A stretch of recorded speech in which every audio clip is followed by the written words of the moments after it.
hər vaxtınız xeyir, xoş gördük, hörmətli müəllimlər.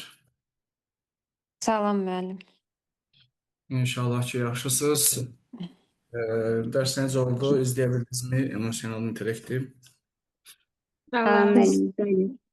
izləmişik.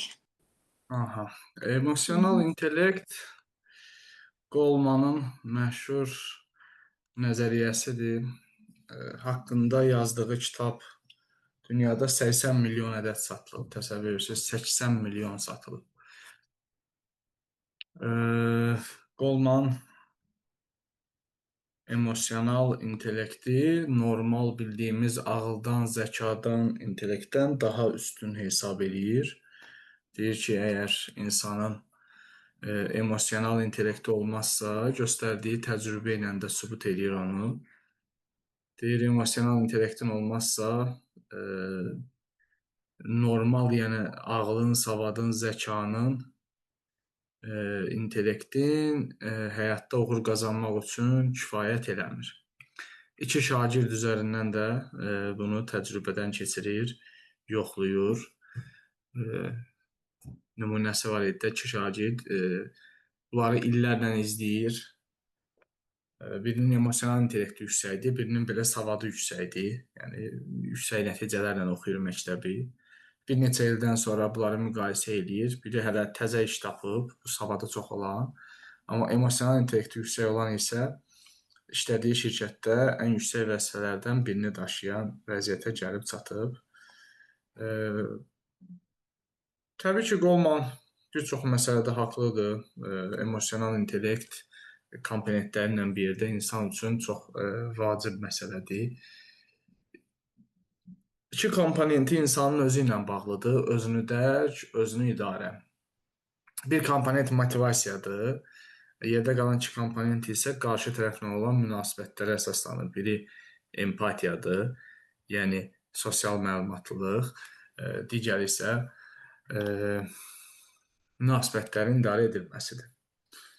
Təbii ki, insanın cəmiyyətdə özünə yer tutması, uğur qazanması, ən azından əsəbi başda özünü idarə edə bilməsi, bunların hamısı emosional intellektin hesabına başa gəlir. Emosional intellekt olmazsa, insan həyatda necə deyək, ancaq savadla, ağılla, yəni rasional zəka ilə hər şeyə nail ola bilməz. Emosional zəka insanlararası münasibətlərdə olduqca vacib və önəmli məsələdir. Goleman bunun əhəmiyyətini vurğulayırdı. Emosional intellekti yüksək olanların xüsusiyyətlərini qeyd edirdi. Emosional intellekt irsiyyətlə keçən bir şey deyil. Yəni mənim atamda çox olub, məndə də çox olacaq, belə bir şey deyil. İnsanın həyatı boyu dəyişir, inkişaf edir.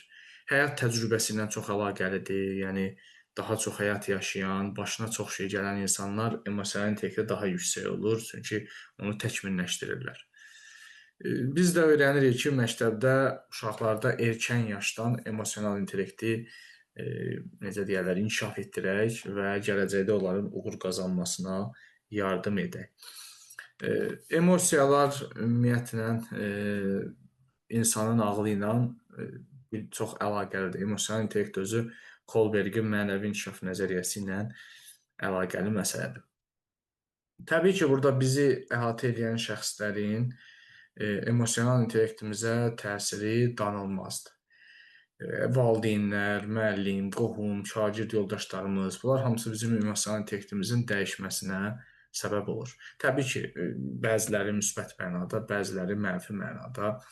Misal üçün, valideynlər bir-birindən ayrılanda, onlar arasında konflikt, dava, qırğın olanda, ümumiyyətlə, onlar bizim emosional intellektimizə dağıdıcı təsir göstərirlər. Belə, emosional intellektlə bağlı, emosional intellekt yəni insanın hisslərini, duyğularını, emosiyalarını düzgün idarə edə bilməsinə verilən addır. Çünki dərs prosesində biz belə ola bilmərik də, müəllim 40 il orta hesabla dərs deyir, 40 ilin hamısında əsəbi həqiqətən keçirsə, burada infarkt olar da sonunda. Yəni, Biz lazım olanda bəzi emosiyalarımızı yerinə, yurduna, şəraitinə görə gücləndirməyi, yüksəltməyi bacarmalıyıq. Bəzilərini isə aşağı salıb gizlətməyi bacarmalıyıq. Əgər bir vəziyyətdə biz uşağı əsəbləşiriksə, o əsəbi həqiqətən keçirməməliyik. Biz onu rol oynayırmış kimi eləməliyik. Yəni uşağa əsəb göstərmək zəruridir, lazımdırsa, düşdüyü situasiyada, burada sizin həqiqətən daxilən, mənəviyyən əsəb keçirib sarsılmağınıza ehtiyac yoxdur. Bu vəziyyətdə siz sadəcə əsəbi vəziyyəti nümayiş etdirməyiniz kifayət edir. Yəni buna da kömək edən şey emosional intellektdir. Bunu hamımız bacarırıqmı? Yox. Bir də görürsüz beynimiz sönür. E, Nələr olduğunu da bilirik də beyin sönəndən sonra. 5 mərhələdir. Hər mərhələ özünə məxsus xüsusiyyətləri var. Özünü dərk, yəni adı üstündə də insanın öz duyğularını, hisslərini dərk eləməsi, idarə dərk edəndən sonra onu kontrol edə bilməsi, motivasiya işte, motivasiya güclü ruh, istək, əzmdir. Ruh, istək, əzmdir. İki cür olur. Daxili, insanın özünün özünü motivasiya eləməsi və xarici. Xarici təbii ki, olur ki, kənarda. Nə bilim, sizə deyək ki, pul verirlər, bu olur xarici motivasiya və yaxud da nə bilim, fəxri fərman verirlər, fəxri ad verirlər. Başqa nə bilim, sertifikat alırsınız. Bu kimi şeylər xarici motivasiya. Daxili motivasiya insanın özünün özünə elədiyi motivasiyasıdır. Məqsəd qoyub ona doğru çalışmasıdır. Emosionalla rasional deməli, təbii ki, əlaqəlidir. Emosionalla rasional düşüncə əlaqəlidir. Çünki emosiyalarımızı idarə eləmək deyəndə bunu biz rasional düşüncənin hesabına idarə edirik. Yoxsa biz emosiyalarımızı elə boşlu-boşuna idarə edirik deyə bilmərik. Emosional düşüncə ilə rasional düşüncə bir-biri ilə sıx vəhdətdədir. Amma mütləqdir biri olmalıdır, o biri olsun deyə bir şey yoxdur. Bunların əlaqəsi insanın ümumi inkişafını üzə çıxarır. Mütləq bu olmalıdır, o olsun, o olmalıdır, bu olsun, bu səhvdir. Yəni emosional intellekti yuxarı olub, rasional zəkası aşağı olan çox insan var. Həmçinin tərsinə, rasionalı çox olub, emosionalı aşağı olanlar da var. Bunlar bir-biri ilə sıx vəhdətdədir. Amma mütləq biri olmalıdır ki, o biri olsun. Bu düşüncə yanlışdır əsas bizdə.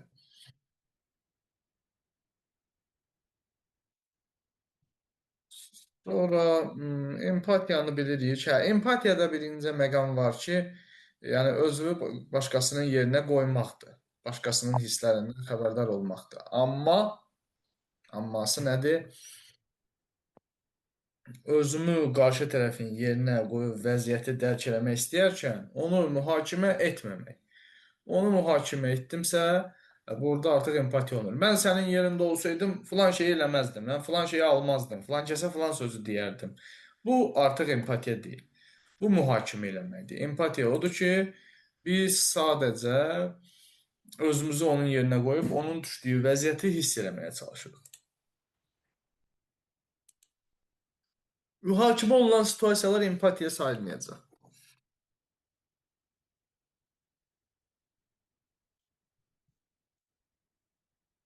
Münasibətlərin idarə edilməsi da ki, təbii ki, aydın məsələdir ki, ən yüksək mərhələdir. Çox vaxt situasiyalarında gərək açar sözündən istifadə olunur. Amma hər zaman yox da, amma əksərən belə olur. Sonra, yəni emosional intellektin ən vacib komponentlərindən biridir, bəlkə də ən vacibidir. İnsanın qarşısındakı insanlarla düzgün münasibət qurmasını və bu qurduğu münasibəti anlayıb başa düşə bilməsinin əsas xüsusiyyəti buradan gəlir, bu komponentdən gəlir. Bu komponentdə təbii ki, sosial bacarıqlar önəmlidir. Yəni insanın sosial bacarıqlara sahib olması lazımdır. Yoxsa münasibətlər necə idarə edilir? Sosial bacarıq deyəndə nəyi nəzərdə tuturuq? Bu akademik bacarıqlar deyil, yəni fənnin öyrətdiyi bacarıqlar deyil. Sosial bacarıqlar ünsiyyət qurmaq, əməkdaşlıq, liderlik, inandırıcılıq, aktiv, fəal dinləmə, verbal, qeyri-verbal ünsiyyət, ünsiyyətin digəri də kommunikasiyadır. Bax, bunlar sosial bacarıqlardır. Yəni bunlar soft skills-dir də, yumşaq bacarıqlar. Var hard skills, var soft skills. Hard skills peşə ilə bağlı olan bacarıqlardır. İnsanın öz peşəsində sahib olduğu bacarıqlara hard skills deyirlər. Yəni sərt bacarıqlar. Amma insanın belə ünsiyyət, əməkdaşlıq, yəni digər insanlarla bağlı olan bacarıqlarına, peşədən əlavə bacarıqlarına deyirik yumşaq bacarıqlar. Yumşaq bacarıqları olmaq çox önəmlidir.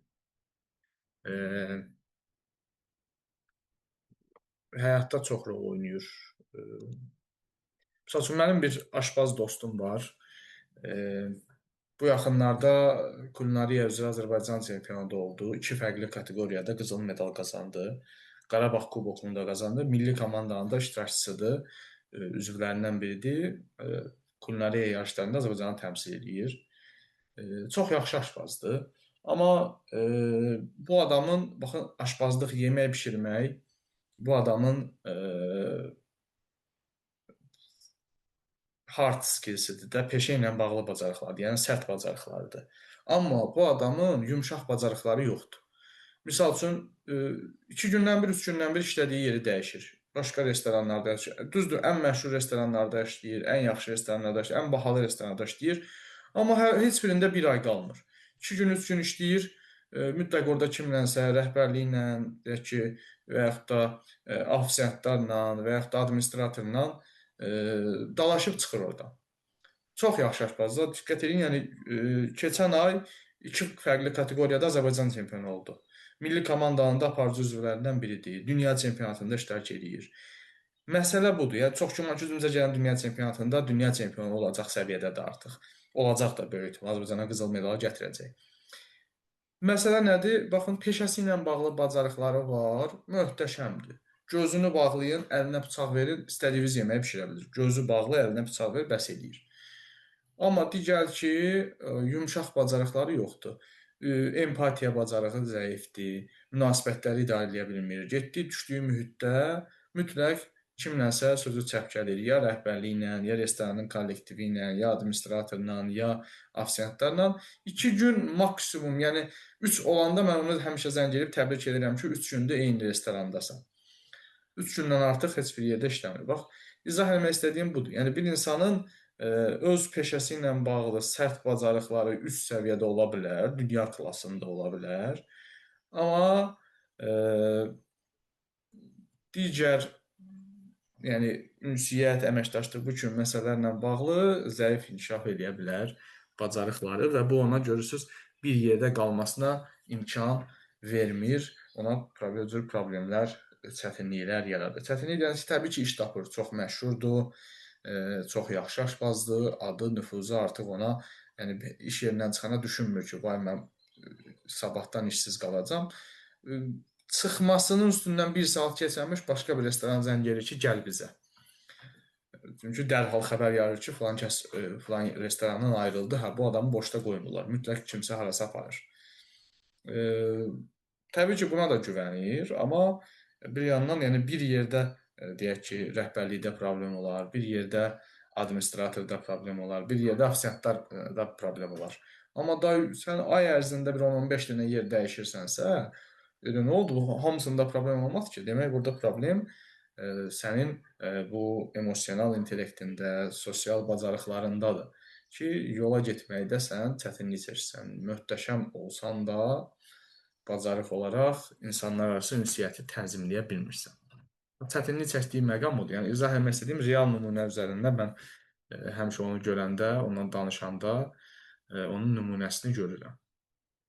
Ki bu bacarıqların olmaması insanı necə çətinliklərlə qarşılaşdırır. Yəni özü də boynuna alır və deyir ki, məndən asılı deyil bəzi məsələlər. Yəni məsələ yaşla əlaqəli deyil də. İstənilən yaşda bu bacarıqları formalaşdırmaq olar.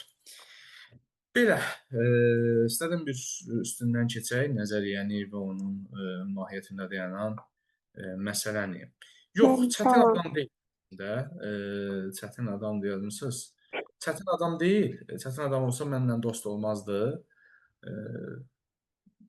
Çətin deyil, amma xarakter, xüsusiyyəti etibarilə belədir ki, bir qədər çox necə deyirlər, hər şeyi doğru, dəqiq yerində, robot dəqiqliyi ilə görmək istəyən adamdır. Bu da, yəni kollektivdir də, hər kəsin xarakteri, xüsusiyyəti bu robot dəqiqliyi ilə iş icra etməyə imkan vermir. Müxtəlif mühitlərdən gəlmiş adamlardır, orada hər an fərqliliklər ola bilər. O sadəcə bu halları keçə bilmir. Həddən artıq perfeksionistdir, mükəmməliyyətçidir, istəyir hər şey yeri yerində olsun. Bu da ona çətinlik yaradır. Buyurun Atəz müəllimə, sözünüz var idi. Müəllim, belə araşdırmalar da var da, ən yaxşı müəllimlər emosional zəkası yüksək səviyyədə olan müəllimlərdir. Yəni Hə, uzun bəli, illərin təcrübəsi olan ya da yaxşı pedaqoji, daha doğrusu ixtisasını daha yaxşı bilən müəllimlər deyil. bəli, bəli, razıyam.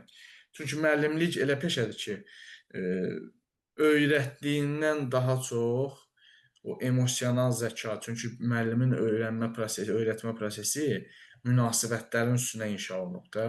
Sən uşaqla düzgün münasibət qura bilməsən, sən Einstein də olsan, o beynindəki fizikanı uşağa ötürə bilməyəcəksən. Uşaq səndən onu qəbul eləməyəcək. Ona görə müəllimlik də xüsusilə emosional zəkanın yüksək olmasını tələb edən ixtisasların başında gəlir hətta.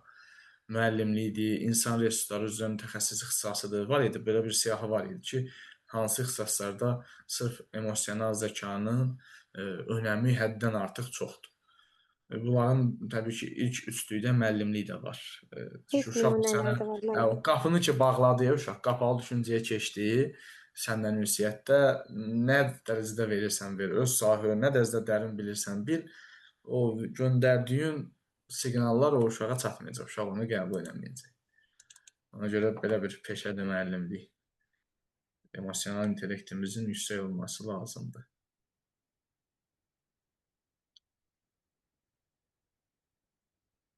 Bunun üzərində iş aparmaq olur. Şuurlu şəkildə suallar verərək özünə, vəziyyətdə özü ələ alaraq həyata keçirmək olur.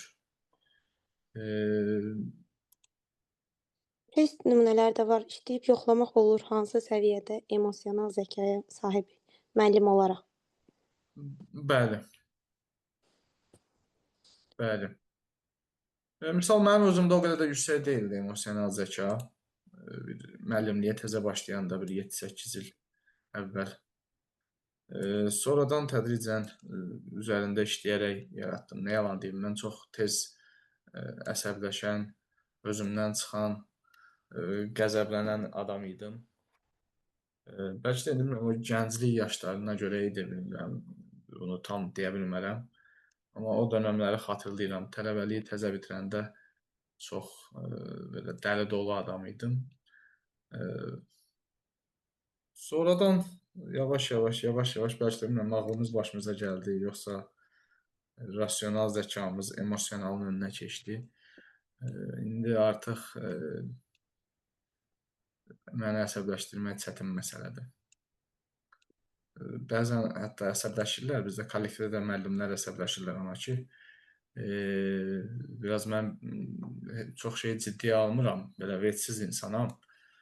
Məsələn, deyirlər ki, yoxlama gəlir, adətən belə olur da, başlayır məktəb qarışqa kimi hərəkət eləməyə. Bir sürü adam sağa gedir, bir sürü adam sola, hər bir əlində jurnal, kağız, hamı nəsə düzəldir. Mən çox belə ciddiyə almıram elə şeyləri. Bu da müəllimləri əsəbləşdirir.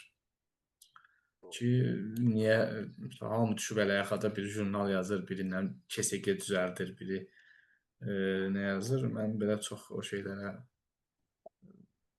ölümün olduğu dünyada ondan daha ciddi heç nə ola bilməz.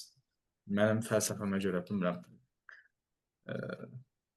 Yəqin ki, hə, fəlsəfə ilə tanış olandan sonra oldu, yadıma düşdü. Biraz fəlsəfə oxuyandan sonra oldu. Emosional zəkamı gücləndirdim. Stoizm fəlsəfəsinə yaxından tanış oldum. Bundan sonra emosional, yoxsa mən çox fevri adam idim. Adi söz xətrimə dəyirdi. Nəsə düz getməyəndə özümdən çıxırdım. Bunlar 20, 21, 22 yaşlarımda, ondan əvvəlki dövrdə ümumiyyətlə hər zaman olub. Sizə də tövsiyə edirəm.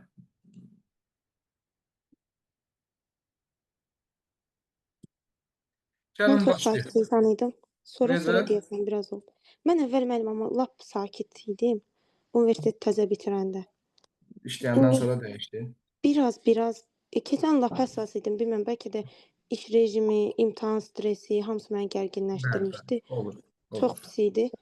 Amma bu il siz demiş o qədər belə rahatam ki, yoxlama gəlir, ən rahat duranlardan biri mənəm. Ümumiyyətlə çox ciddiyə almıram mən də. Amma çalışıram da ki, hər işim yeri yerində olsun. Amma belə çox şeydə həmişə yola vermişəm. Amma uşaqlarla heç vaxt aqressiv danışmamışam. Hər bir situasiyada belə daha sakit qalmağa çalışıram. Həmişə mən iş yoldaşım da deyir ki, mən daha aqressiv danışıram, baxıram, fikir verirəm. Sən daha sakit yola verirsən də eyni şeyləri. Stres, gərginlik, iş rejiminin ağırlığı bunlar insanın yaradıcılığını öldürür. Yaradıcı düşünənmir, yeni bir şey yarada bilmirsiniz, yenilik eləyə bilmirsiniz. Elə sadəcə işinizi düz yerinə yetirməyə çalışırsınız. Yəni fərqli heç nə olmur da. Heç niyə fərqli yanaşa bilmirsiniz, başqa gözlə baxa bilmirsiniz. O stres, gərginlik, ağır yük insanın çiyinlərinə gəlir. Xüsusən də imtahan dövrləri. Məsəl üçün, indi sertifikasiyaya hazırlaşanların bir çoxunda bu var. Beynində nə fikir, xəyal, ideya var. Məktəbdə nəsə eləmək istəyir, tədbir eləmək istəyir, nə bilim. Amma hər şeyin qabağını alır ki, qoy sertifikasiyaya keçim, sentyabrda eləyərəm. Nə bilim, müsahibəni verim, sonra eləyərəm.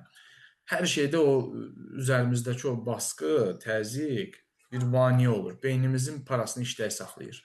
Ha istəyirik ki, başqa bir işə yönələk, necə deyərlər, beynimizi daima məşğul saxlayır. Kəsir qarşımızı bir çox şeydə. Çox təəssüf. Mən situasiya sualları yaza bilmirdim. Bir nöqtədə o qədər təzyiq artmışdı üstümdə ki, düşünə bilmirdim. Beynim yaradıcı yanaşa bilmirdi. Sinif situasiyası qura bilmirdim. Bir nöqtədən sonra bunları atlatmaq lazımdır. Bütün həyat belə keçə bilməz.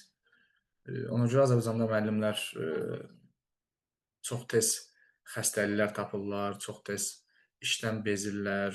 Bizdə ən stresli işlərdən biridir müəllimlik Azərbaycanda. Buyurun, Aysel müəllimə, sizlə başlayaq. Müəllimliyin dərdi səri qurtarmayacaq. Ən azından bizim 9-cu nömrədə. 9-cu sinif şagirdi sinifdə masaların üzərinə divar boyası tökərək məktəb mülkünə ziyan vurmuşdur. Buna səbəb bəzi sinif yoldaşlarının onu uşaq adlandırması idi. Şagird özünü alçaldılmış hiss edir və bu addımıyla uşaq olmadığını sübut etməyə çalışır. Şagirddə məsələn zəkanın hansı komponentlərinin inkişafına ehtiyac var? D variantı özünü idarə etməyə ehtiyacı var. Bəli. Deməli, bu emosional intellektə aid suallarda belə şey olur. Sualın şərtini dəyişəndə cavab dəyişir. Diqqət edin, situasiya yox ha, sualın şərtini dəyişəndə. Sualın şərtini görürsünüz, nə yazdıq? İnkişafına ehtiyac var. Demək, yəni hələ ki o komponent yaxşı vəziyyətdə deyil. Cavab özünü idarə etmək. Soruşsaydı ki, yaxşı, bəs uşaqda hal-hazırda hansı komponent özünü göstərir? Onda cavabımız nə olacaqdı? Özünü idarə. Özünü idarə. Burada əsas mənim sualda əsas açar söz burada deyir ki, alçaldılmış hiss edir və bu addımla uşaq olmadığını sübut etməyə çalışır. Artıq bu bizə variant olaraq bir dənə özünü idarə etməyə saxlayır ki, yəni bu hələ təkmilləşməyib də ki, sübut etməyə çalışır. Baxın, alçaldılmış hiss edir, demək hissinə ad qoya bilib. Yəni bu uşaqda özünü dərki var. Amma görsür özünü saxlaya bilmir də, gedir yanlış addımlar atır. Uşaqlara özünü göstərmək üçün gedir məktəbin mülkün, nə bilim, partaları filan qırıb dağıdır, rəxtə rəyləyir. Deməli, ehtiyac var ondan bir sonrakinin inkişafına. Deməli, sualın şərtini dəyişsəydik ki, indi hansı var, cavab özünü dərk olacaqdı. Soruşur ki, hansının inkişafına ehtiyac var, ondan bir sonraki. Özünü idarə etmə. Bax, bir dənə bu nəzəriyyədə belə suallarda belə cürdən fərqlər olur. Ona görə sualın şərti mütləq və mütləq oxuyun. Klasterə uyğun gəlməyən fikri müəyyən edin. Eyni komponentləri və uyğun gəlməyən fikri. Hə, yəni buna aid olmaz. Xüsusiyyətlərindən agah olmaq insanın emosional Bunu vəziyyətini boş verin. inkişafına Bu əhəmiyyət buna aiddir. Buna aid olmayanı seçin aşağıdan. Aha, aydın. İnsanı əhatə edən şəxslər, valideyn, qohum, müəllim və s. onun dəyişməsinə, bilavasitə təsirinə faktorlar Emosional topluluğu. intellekti də qısaldılmışıdır. Aha, özündək yüksək intuisiya və düzgün nəticə çıxarma əsası doğrudur. Qəzəb hissinin belə lazımi anda, lazımi miqdarda göstərilməsi insanlar arasında ünsiyyətin tənzimlənməsinə kömək edən faktor kimi çıxış edə bilər. Qəzəb hissinin belə lazımi anda, lazımi miqdarda göstərilməsi ünsiyyətin tənzimlənməsinə kömək edə bilər. Aha, doğrudur bu da. Mənəvi inkişafın hər hansı bir səviyyəsində olan insan üçün müəyyən davranış doğru olduğu halda digər səviyyədə olan insan onu yanlış hesab edə bilər. Mənəvi inkişaf.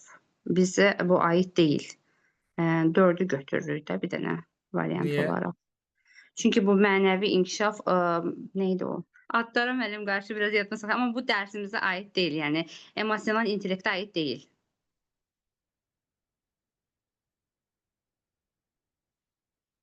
Kolberg.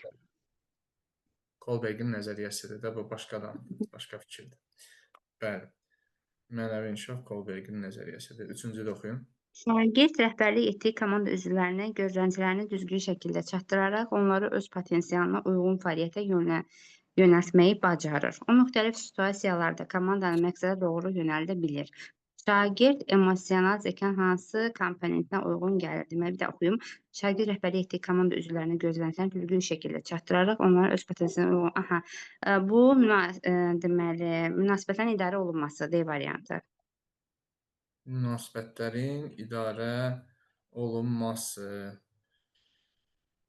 Bəli. Səbəb nədir bəs? Niyə bunu götürdünüz? Çünki mən orada deyir ki, rəhbərlik etdiyi, artıq bir neçə nəfər insanlarla işləyir. Artıq o münasibətlər arası idarə olunmanı yaxşı bildiyi üçün, yəni onları düzgün şəkildə gözləntilərini Rəhbərlik etdiyi çatdırır. bəli, komandadan danışır. Komandanı məqsədə doğru Məqsədə yönəldə doğru bilir. yönəldə bilir. Aha. Bu nədir? Bayaq dediyimdir də bu. Münasibətləri Sosial bacarıqdır. Sosial bacarıq da harda olur?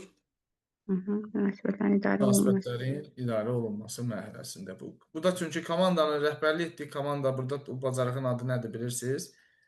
Liderlik. Bu bacarığın adı liderlikdir. Komandaya rəhbərlik edir də. Buna liderlik deyirlər. Biz orada demişdik də, müəllim münasibətlərin idarə edilməsində kommunikasiya qurmaq, verbal və qeyri-verbal, liderlik, Bəli. inandırıcılıq, Bunlar hamısı qabiliyyət. sosial bacarıqlar adlanırlar. Hamısı ümumi adlanır.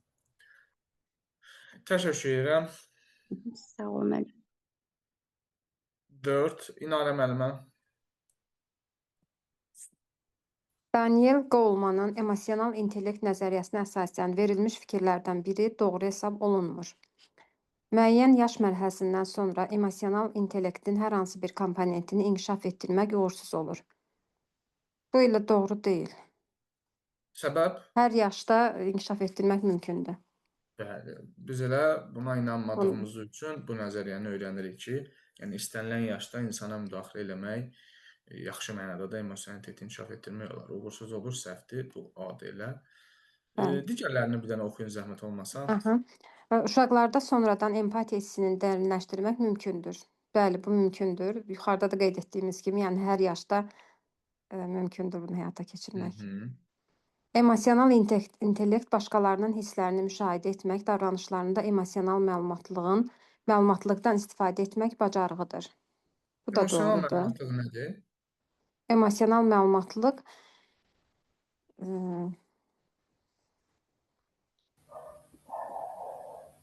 Empatiya şeyidir. Bəli, elə empatiyadır. empatiyadır. Empatiya termindir. Dilimizə söz kimi keçirmək isə söz tərcümə qarşılığı belə olacaq. Emosional məlumatlıq. Qəzəb hissi belə lazımi miqdarda göstərilsə, ünsiyyətin tənzimlənməsinə kömək edə bilər. Bu da doğru fikirdir. İstənilən anda, yəni qəzəb hissini artıra və yaxud azaltmaq mümkündür. Bəli, bayaq dediyimdə, yəni sinifdə biz hər situasiyada əsəbləşməməliyik. Özümüzü əsəbləşirmiş kimi göstərməliyik. İstənilən yaşda insanlarda özünü idarə etmə vərdişi formalaşdırmaq olar. Bu da doğru fikirdir.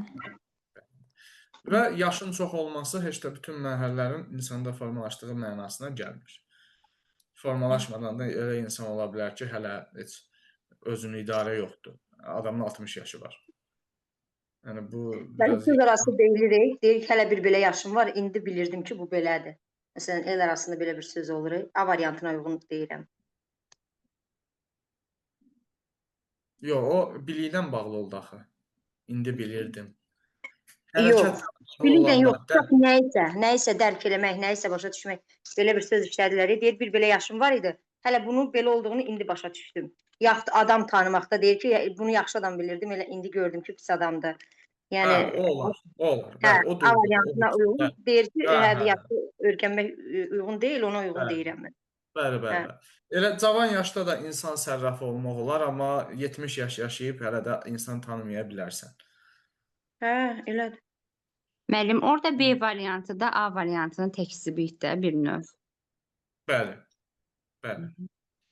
Sonradan deyil empatiyasını dərinləşdirmək mümkündür, bəli. Yəni hər bir yaşda insanda müəyyən iş aparıb, yenə deyirik də, iş aparıb, ona məqsədyönlü suallar verib, konsultasiya eləyib, onu inkişaf etdirmək olar. Növbəti sual. Aha. Müəllimin fəaliyyətini onların şagirddə inkişaf etdirdiyi emosional inkişaf sahəsi ilə uyğunlaşdırın. Müəllim şagirdlərə başqa insanların fikir, düşüncə və hisslərini anlamağı öyrədir. Bunun adı nə olur? Özünü dərkdir, yoxsa özünü idarə etmə. Em- Başqa Oy. insanların Qurmaq. Başqa insanların sözü olan cümlə özünü dərk, özünü idarə olar. fikir, düşüncə var deyə bunu götürdüm. Necə? Özünü tanımaq, Bir bacarmaq. inanamam mən. Bir dənə o Buyurun. siz yenə etiketləmisiniz, onları atın qırağa. Situasiyada başqa insanlar var. Burada insanın özü ilə bağlı nəsə ola bilər? Xeyr. Tardı getdi. Başqa Biz insanların dedik düşün. axı, baxın 5 dənə komponentdir. Motivasiya tən ortadan bölür bunları. Hı hı. Özünü ilə bağlı olanlar insanın özünə aiddir. Digər ikisi isə motivasiyadan sonrakılar qarşı tərəfdəki insanlar aiddir. Yəni başqaları sözü, başqa insanlar sözü ilə başlayırsa cümlə, buradakı xüsusiyyətin nə olmasına asılı olmayaraq cavab nədir? Qarşı tərəfə aid olanlardır. Yəni burada iki ehtimal var. Yəni, bu zaman empatiyadır da, bu sosial məlumatlıq. Başqa insanları başa Hı hı. düşmək, onların fikir, düşüncə, hisslərini anlamaq bu empatiyadır. Empatiya. Özünü Öz niyə götürür? Yəni başqa insan girdisə situasiyaya, bir nəfərdən artıq şəxs varsa, burada heç vaxt o birinci mərhələdəkilərin heç biri ola bilməz. Aydındır müəllim. Özünün hissləri haqqında düşünməyə çağırır. Baxın, özünü. Öz hissləridirsə, özünü dərk. Bəli. Rollu oyunlar vasitəsilə qarşı tərəfə doğru ünsiyyət qurmağı tapşırır. Burada da qarşı tərəfdir. Bu olacaq münasibətlərin idarə olunması. Bəli, bəli. Öz hisslərini rasionallaşdırmaq üçün yönəldici suallar verir. Yönəldici suallar vermək özünü dərk. Yox, özünü Niyə? idarə et. Öz hisslərini Rasionallaşdırmaq, idarə edir, öz idarə. rasionallaşdırmaq aydın məntiqi düşünməkdir. Aydın məntiqi düşünməkdir. Yəni düzgün, yerində, doğru addım atmaqdır. Bu da nə deməkdir? Öz hissləri Özünü- aydın, məntiqi, düzgün formada yönəltmək, özünü idarə Özünü idarə eləmək. etməlidir. C, 1C, İndi görə variant çıxmayacaq C, cavabda. Var imiş. C Cavab çıxır variantı. ki, Bir dənə birə C ondanmış. yaxşı qurulmayıb distraktora. Bu sual yaxşı sual deyil. Quruluş etibarilə yaxşı deyil, variantlar distraktorlar düz seçilməyib deyə bir dənəsini tapan kimi cavab çıxırmış. 6-ya da baxaq. Şagird ev tapşırığını yerinə yetirmədən dostları ilə oynamaq istəyir. Lakin şagirdin valideyni bu halda ona hansı nəticələrlə üzləşəcəyini, tapşırığı bitirmək üçün kifayət qədər vaxtının olmayacağını və sair təmkinlə izah edir. Emosional intellekt nəzəriyyəsinə görə valideynin övladına hansı sahəni inkişaf etdirir? Bir də oxuyum. Şagird ev tapşırıqlarını yerinə yetirmədən dostları ilə oynamaq istəyir, lakin şagirdin valideyni bu halda onun hansı nəticələrlə üzləşəcəyini, tapşırığı bitirmək üçün kifayət qədər vaxtın olmayacağını təmkinlə izah edir. Valideyn şagirdə formalaşdırırsa, ya özünü idarə etməlidir, ya da özünü idarə etmə olar. Düzdür. Valideyn şagirddə formalaşdırır və uşağı istəyindən yayındırmaq istəyir. Uşaq nə istəyir? Oynamaq. Deyir, oynasa vaxt olmayacaq. Deyir, birinci get tapşırığı elə, yəni idarə elə də özü. Oynamaq istəyir, saxla sonraya. tapşırığa vaxt çatmaya bilər, amma sənin oyunun yarımçıq qalsa da olar. Yəni sonradan tapşırığı yaz, yerdə qalan vaxtı ged oynamağa. Oyunun yarımçıq qalar, sabah oynayarsan, amma tapşırığın yarım qalsa, onu sabah işləyə bilməyəcəksən. Bax bunu izah edir ki, uşaq qoy o istəyinə vacib lazımlı olan məsələni ayıra bilsin. Ehtiyac və istəyi ayıra bilsin də. Ehtiyac Bəli. nədir, istək nədir? Mən istəyim budur ki, gedim yatım, amma ehtiyacım metodika dərsinədir. Bunları fərqləndirə bilməliyəm də, ehtiyacım nədir, istəyim nədir. Bəli. Təşəkkür edirəm. Buyurun. Növbəti 7. Aygün mənimlə bir aralı qaldırmışdı. Bəli, müəllim. Müəllim şagirdin cavabını səhv, mən bu nə uzundur? Müəllim şagirdin cavabı səhv hesab edərək. Hələ indi mən buna aid bir situasiya sınavı hazırlayıram. Bir 3 saata zada işləyəcəksiniz. Müəllim şagirdin cavabını səhv hesab edərək bunu sinif qarşısına bildirir. Şagird isə bundan qəzəblənir. O bir neçə saniyə fasilə verib dərin nəfəs alır və sakit şəkildə səhvin izah olunması xahiş edir. Dərsdən sonra isə vəziyyəti təhlil edərək növbəti tapşırıqlara daha diqqətli olmaq qərarına gəlir. Bu situasiyada şagirdin davranışı onun emosional zəkası haqqında hansı fikir söyləməyə əsas verir? Şagird emosional gizlədərək zəiflik göstərməyə çalışır və daxili gərginlik bastırır. Şagird emosiyanı dərk edir, onları tənzimləyir və konstruktiv mənim oxudum yadımdan çıxdı. Mən bir də Sürətli gözüm oxuyursam olar. Mən inan ki, mən özüm də sürətli oxuyanam, amma çatdıra bilmirəm sizə. Xəttəyə dalısın gəlib çata bilmədim. Soruşacaqdım ki, bəs müəllimə, bu oxuduğunuzu başa düşdünüz yoxsa yox? oxudum yadda qalmadı sadəcə olaraq. Mən bir də oxuyum Çox uzun. sürətli oxuyursunuz, hə? Çox sürətli oxuyursunuz. Aşırı sürətli. Yəni mən özüm sürətli oxuyanam, amma məndən də sürətli oxuyursunuz. Müəllim şagirdin cavabını səhv hesab edərək bunu sinif qarşısında bildirir. Şagird isə bundan qəzəblənir. O bir neçə saniyə fasilə verib dərin nəfəs alır və sakit şəkildə səhvin izah olunması xahiş edir. Dərsdən sonra isə vəziyyəti təhlil edərək növbəti tapşırıqların daha diqqətli olmaq qərarını alır. Bu situasiyada Hacı, tarix müəllimisiz? Bəli, müəllim. Çox hiss olunur dəhşət dərsindən. Uşaqlar dərsi necə başa düşürlər? Tarix Müəllim, müəlliminin belə bilib xüsusiyyəti bitirmişəm. şeydən yaranır, sual-cavab eləməkdən, sürətli. Bəli, müəllim. Ancaq sual, hazırlıq falan keçirəm. Yeni bitirmişəm universiteti. Bu da hazırlıq falan keçmişəm deyə itis danışıram. Ona görə Bildim. Mən də repetitorluğa atana qədər elə idi. Tarix müəllimləri bu sürətli sual-cavabdan, frontal sorğudan belə xüsusiyyət yaranır. Sürətli şagird şəkildə. emosiyalarını gizlədərək zəiflik göstərməməyə çalışır və daxili gərginliyi bastırır. Şagird emosiyaları əsas verir. Şagird emosionları dərk edir, onları tənzimləyir və konstruktiv davranış strategiyası seçir. Şagird müəllim avtomatik qəbul etdiyi üçün açıq xeyir, şagird konstruktiv vəziyyət qaçmaq üçün pozitiv xeyir, bu da deyil. Şagird səhvini görə məsuliyyət tamamilə müəllim xeyir. Mən burada anam bildi, bir dənə gözləyim. Şagird emosionları dərk edir, onları tənzimləyir və konstruktiv davranış O billəri nə ara çıxartdınız, nəyi kənarlaşdırdınız, mən üstət eləyə bilmədim. Mən belə bir Bir o bilirəm ki, burada dediniz ki, müəllimin üzərinə qoyur, sayılıb olmur, bunu başa düşdüm. Bunu çıxartdım. Belə bir şey, əvvəlcə deyir, şagird müəllimin avtoritetini qəbul etdiyi üçün açıq avtoritet, çəkmir. bu ənənəvi təhsil sistemidir, avtoritet Bəli, lazımdır ənənəvi bizə. təhsil sistemidir. Şagird konflikt vəziyyətə qaçmaq üçün pasiv davranış, xeyr müəllim, pasiv davranış göstərmiş ki, yenidən məsələyə Nəsə fəaliyyət var da, hə, pasiv Bəli, davranış o fəaliyyət çəkirlər, vardır. kisib otururam qıraqda, bu deyil. Aha, hə, bunları başa düşdük. Bəli, şagird emosiyanı gizlədərək zəif göstərməməyə çalışır və daxil gəlir. Xeyr, mən bu da deyil. Bəli, burada cavab B variantıdır. Cavab B-dir. Hə, burada da zəiflik göstərməməyə çalışır, daxili gərginliyini bastırır. Yox, bu deyil. Bilmirəm, hardasa bu da yaxınlaşır, amma tam cavab B variantıdır. Emosiyalarını dərk eləyir. Onlar tənzimləyir. Qəzəblənir. Qəzəbləndiyi üçün bir neçə saniyə fasilə verib dərin nəfəs alır. Çünki bilir ki, dərin nəfəs almaq qəzəbi bastıra bilər. Sonra o hissi tənzimlədi sakit şəkildə.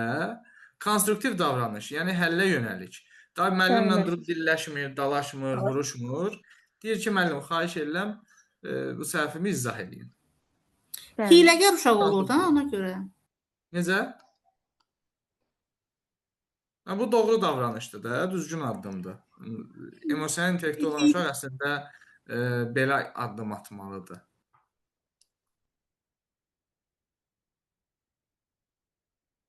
Düzdür, Aygün müəllim elə oxumuşdu ki, mən müsbət eləyə bilməmişdim. Növbəti. Dərslik şagirdlər arasında konflikt baş verir. Dərs bitdikdən sonra müəllim hər iki şagirdə ayrı-ayrılıqda söhbət edir. Bundan sonra şagirdlərdən belə bir düşüncə yaranır. Gərək onun günahlandırılmazdan əvvəl məsələni dəqiqləşdirərdim. Mən burada empatiya var, özünü yerinə qoymaq var. Yəni başqasının yerinə qoymaq var. Oxuduz, situasiyanın axırına çatdınız artıq. Müəlliməm, doğru fikir hansıdır? Ay müəllim, sizin elədiniz mən testi 10 dəqiqə yazıram ya da 8 dəqiqə yazıram. 1-2 dənə səbəb çıxarım. Gözəl. Mən gələn dəfə indinin testlərin vaxtını azaldacağam. Bəli, müəllim. Doğru fikir müəllim. Müəllim şagirdlər özünü dərk bacarıqlarını inkişaf etdirib. Müəllim şagirdlər akademik bilikləri və bacarıqlarını inkişaf etdirib. Müəllim şagirdlər bu yaradıcı düşüncə xeyir. Müəllim şagirdlər empati hissini gözləndirib. Deməli, D variantı cavab. Cavab səhvdir. Müəllim şagirdlər münasibətləri olmaz. Bəli, mən burada müəllim cavabları Gözləyirdim sizdən ki, axırı birində səhv eləyəcəksiniz. Mən burada E variantıdır, bəli, mənim E variantıdır. Niyə? Mən bir də gözünü oxuyum yenə. Dərs bitdən sonra müəllim hər iki şagirdə ayrı-ayrılıqda söhbət edir. Bundan sonra şagirdlərdə belə bir şey yarar. Gərək onun günahlandırılması əvvəl məsələni dəqiqləşdirir. Mən burada artıq münasibətləri bunu günahlandırmır da. Deyir ki, gərək münasibətləri tənzimləyərdim. Yəni özüm onun yerinə qoyardım. Empatiya da sözdür. Gərək açar sözdür. Bəli, gərək açar sözdür. Dərsin izahında demişdim. Gərək açar sözü situasiyada varsa münasibətlərin davamıdır. Bəli. Niyə münasibətlərin davamlısı? Deyir, bundan sonra şagirdlərdə hər ikisi düşüncə yaranır ki, gərək onu günahlandırmazdım, əvvəl məsələni dəqiqləşdirərdim. Bu onun haqqında düşünür, o bunun haqqında. Gərək sözünü ixtisar eləsə, empatiya bənzərimi bu? Bənzəyirik, amma o deyil də.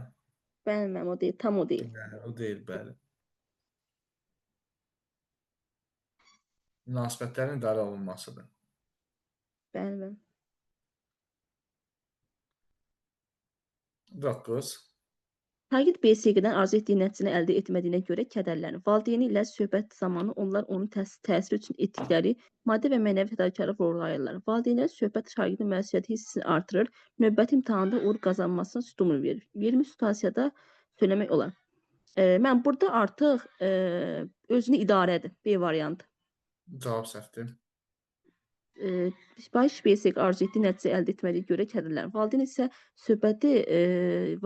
söhbət şagirdlərin şagirdlərin məsuliyyət hissini artırır. Növbəti imtahanda uğur qazanır. Özünü idarə etmə, özünü dərk. D variantı. Motivasiya. Şagird söhbət etməsi. Bəli, mən artıq burada uşağa motivasiya verir. Bəli, mən motivasiya. Motivasiyadır, bəli. Gözü çox sürətli oxumaqda adamı səhvə apara bilər. Tələsməyin qərar verməyə. Valideynlə söhbət stimul verdi. Bu hansı motivasiyadır? Daxili yoxsa xarici? Mən bu xarici motivasiyadır. Artıq özündən yox, xarici müdaxilə var buna. Bəli. Bu xarici motivasiyadır. Burada özü uğur qazanmasına stimul vermək olsaydı, daxili motivasiya olardı. Bəli, daxili motivasiya olardı. Burada valideynlə söhbət sözünə görə xarici motivasiya. Təşəkkür edirəm. Sonra Şəhla müəllimə. Müəllim, sual verə bilərəm, yazmışam orada chat hissəsində. BSG nədir ki, müəllim? Böyük summativ qiymətləndirmə. Müəllimə işləmirsiniz siz? Siz müəllim deyilsiniz, xanım. Yox, mən istəmirəm. BSG bilmirsə xoşbəxt adamsınız. Nə gözəl, xoşbəxtsiniz. Ona görə deyirəm, BSG görürsünüz, müəllimlər hamısı təəccüblə baxır ki, BSG bilmirsinizsə xoşbəxtsiniz hələ. 2011-də bitirmişəm mən. Ona görə yəni bilmirəm. Biz belə şey görmürük. Yaxşı eləmişsiniz. BSG bilmirsinizsə xoşbəxt adamsınız. Hələ bunun KSG-sini də öyrənəcəyik. Qiymətləndirmə mövzusunu keçəndə BSG, KSG-ni öyrənəcəyik. BSG imtahanda da uşaqlara elə ki test edirsiniz, bal qiymət yazırsınız onlara. Odur. Köhnə vaxtlarda yoxlama yazı işləri olurdu. Onun əvəzində indi KSG, BSG-lər var. Amma xoşbəxtsiniz. Yəni sırf bu BSG-ni bilmirsinizsə nə olduğunu xoşbəxtsiniz. Oxuyum müəllim. Bəli. Müəllim şagirdlərdə emosional zəkanın motivasiya komponentinin inkişafı ilə bağlı məlumat əldə etmək üçün onlar arasında sorğu keçirir. Sorğuya verilən cavablardan hansı emosional zəkanın motivasiya komponentinə aid edilə bilməz? Deməli, motivasiya aid olmayan axtarırıq da. Bəli, motivasiya aid olmayan. İnsan hansı amillərin duyğularının dəyişməsinə təsir etdiyindən onların əlamətlərindən xəbərdaram. Duyğularımın dəyişməsinə təsir etdiyindən onların əlamətlərindən xəbərdaram. Duyğuların dəyişməsində motivasiyanın rolu var. Birinci aiddir. Düzdür müəllim? Yox, bu başqa komponentdir izah olaraq. Hansı amillərin duyğularımın dəyişməsinə təsir etdiyindən və onların əlamətlərindən xəbərdaram. Bu özünü idarə deyil, özünü idarədir yoxsa özünü dərkdir bu? Bu Məsələn, özünü dərk komponentidir. özünü dərkdir.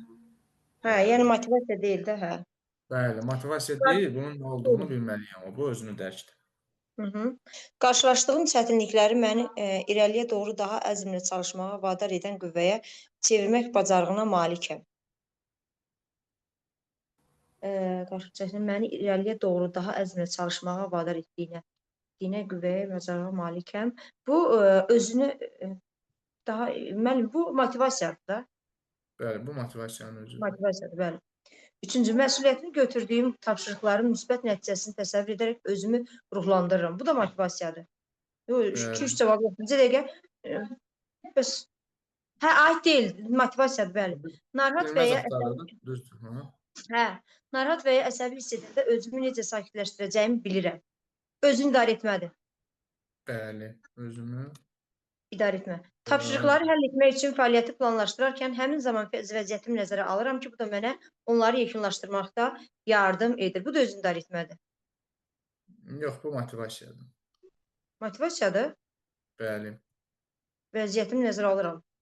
Öz vəziyyətini nəzərə alır, Yekunlaşdırmaqda bu yardım onda edir. ruh yüksəkliyi yaradır ki, hədəfinə çatsın. Tapşırıqları yekunlaşdıra bilsin, yarımçıq qoymasın. Aid olmayan onda 1-4 olacaq. A variant. Bəli. Deməli, motivasiya nədir? Əzmlə çalışmağa vadar eləyən, sonra ruh yüksəkliyi yaradan, ruhlandırmaq, Bəli. sonra vəziyyəti nəzərə alıb tapşırığı yarımçıq qoymamaq, özünü ruhlandırmaq ki, yekunlaşdırın. Bunlar motivasiya komponentidir. Bəli. 11. Sıra. Müəllim şagirdlərə emosional haqqında məlumat verir. Emosiyalar haqqında məlumat verir. Onun növləri və xüsusiyyətləri eyni zamanda onların həyatımızda rolu haqqında danışır. Emosional intellekt nəzəriyyəsinə görə müəllim şagirdlərdə bu yolla hansı sahəni inkişaf etdirir? Məlumat verin onların eyni zamanda həyatımızda rolu haqqında. Müəllim, həyatımızda özünü idarə etmədir bu. Səhvdir. Hə, özünü həyatımızda roludursa özünü dərkdir, hə onda. Bəli, məlumat verir də, deyir ki, Həyatımızda rolu özünü dərk. siz Bunların arasında özünüzü qorunmaq əlaqəsi var. Birdən bunlarda özünü dərk, özünü idarə etmədə bir növ çaşır insan. hə, niyə çaşır? Çünki aralarında sərhəd qoymamışsınız da, ayırmamışsınız. Müəllim, mən sizə hisslər, emosiyalar haqqında məlumat verirəm. Niyə verirəm? Çünki siz o hisslərin adını biləsiniz. Özünüzdə o hissləri yaşayanda ona ad qoya biləsiniz. Yəni başa düşəsiniz. Dərk nə deməkdir? Başa düşmək. O hissi yaşayanda onun adını biləsiniz ki, o hiss nədir? İdarə etmək isə o hissdə qapılmamaq, onu düzgün yerdə, düzgün məqamında istifadə etməkdir. Burada istifadə etməklə bağlı nəsə varmı? Yox. Burada sadəcə şagirdə məlumat verilir. Məlumat verilir ki, qoy bilsin. Fəxr nədir, qürur nədir, sevgi nədir, nifrət nədir? Bu hisslərin adını bilsin ki, o hissi yaşayanda ona ad qoysun. Ona görə bu özünü dərkdir. 12-ni oxuyum müəllim. Bəli. Dərs zamanı şagird təqdimat edərkən səsinin titrədiyini və fikirlərini ardıcıl ifadə etməkdə çətinlik çəkdiyini hiss edir. O anlayır ki, bu həyəcanla bağlıdır və çıxışdan sonra müəllimə yaxınlaşıb bildirir ki, növbəti dəfə çıxışdan əvvəl daha yaxşı hazırlaşmaq və nəfəs məşqi etmək istəyir. Verilən situasiyada şagirdin davranışı emosional zəkanın hansı komponentinin daha aydın nümayiş etdirir? Şagird emosional gərginliyi azaltmaq üçün davranış strategiyası seçərək özünü idarə etmə bacarığı nümayiş etdirir. Aha. B emosional vəziyyətini tanıyır və onun performansına təsirini dərk edir. C bəndə şagird gələcək nəticələri yaxşılaşdırmaq üçün daxili motivasiya nümayiş etdirir. Şagird müəllimlə əməkdaşlıq quraraq sosial münasibətləri gücləndirir. Çıxış zamanı yaranmış çətinliyi kompensasiya etmək üçün özünü nəzarətlə gücləndirir. Özünü bizə sakit durun. Hə. Aynur, sakit dur qadası. Hə.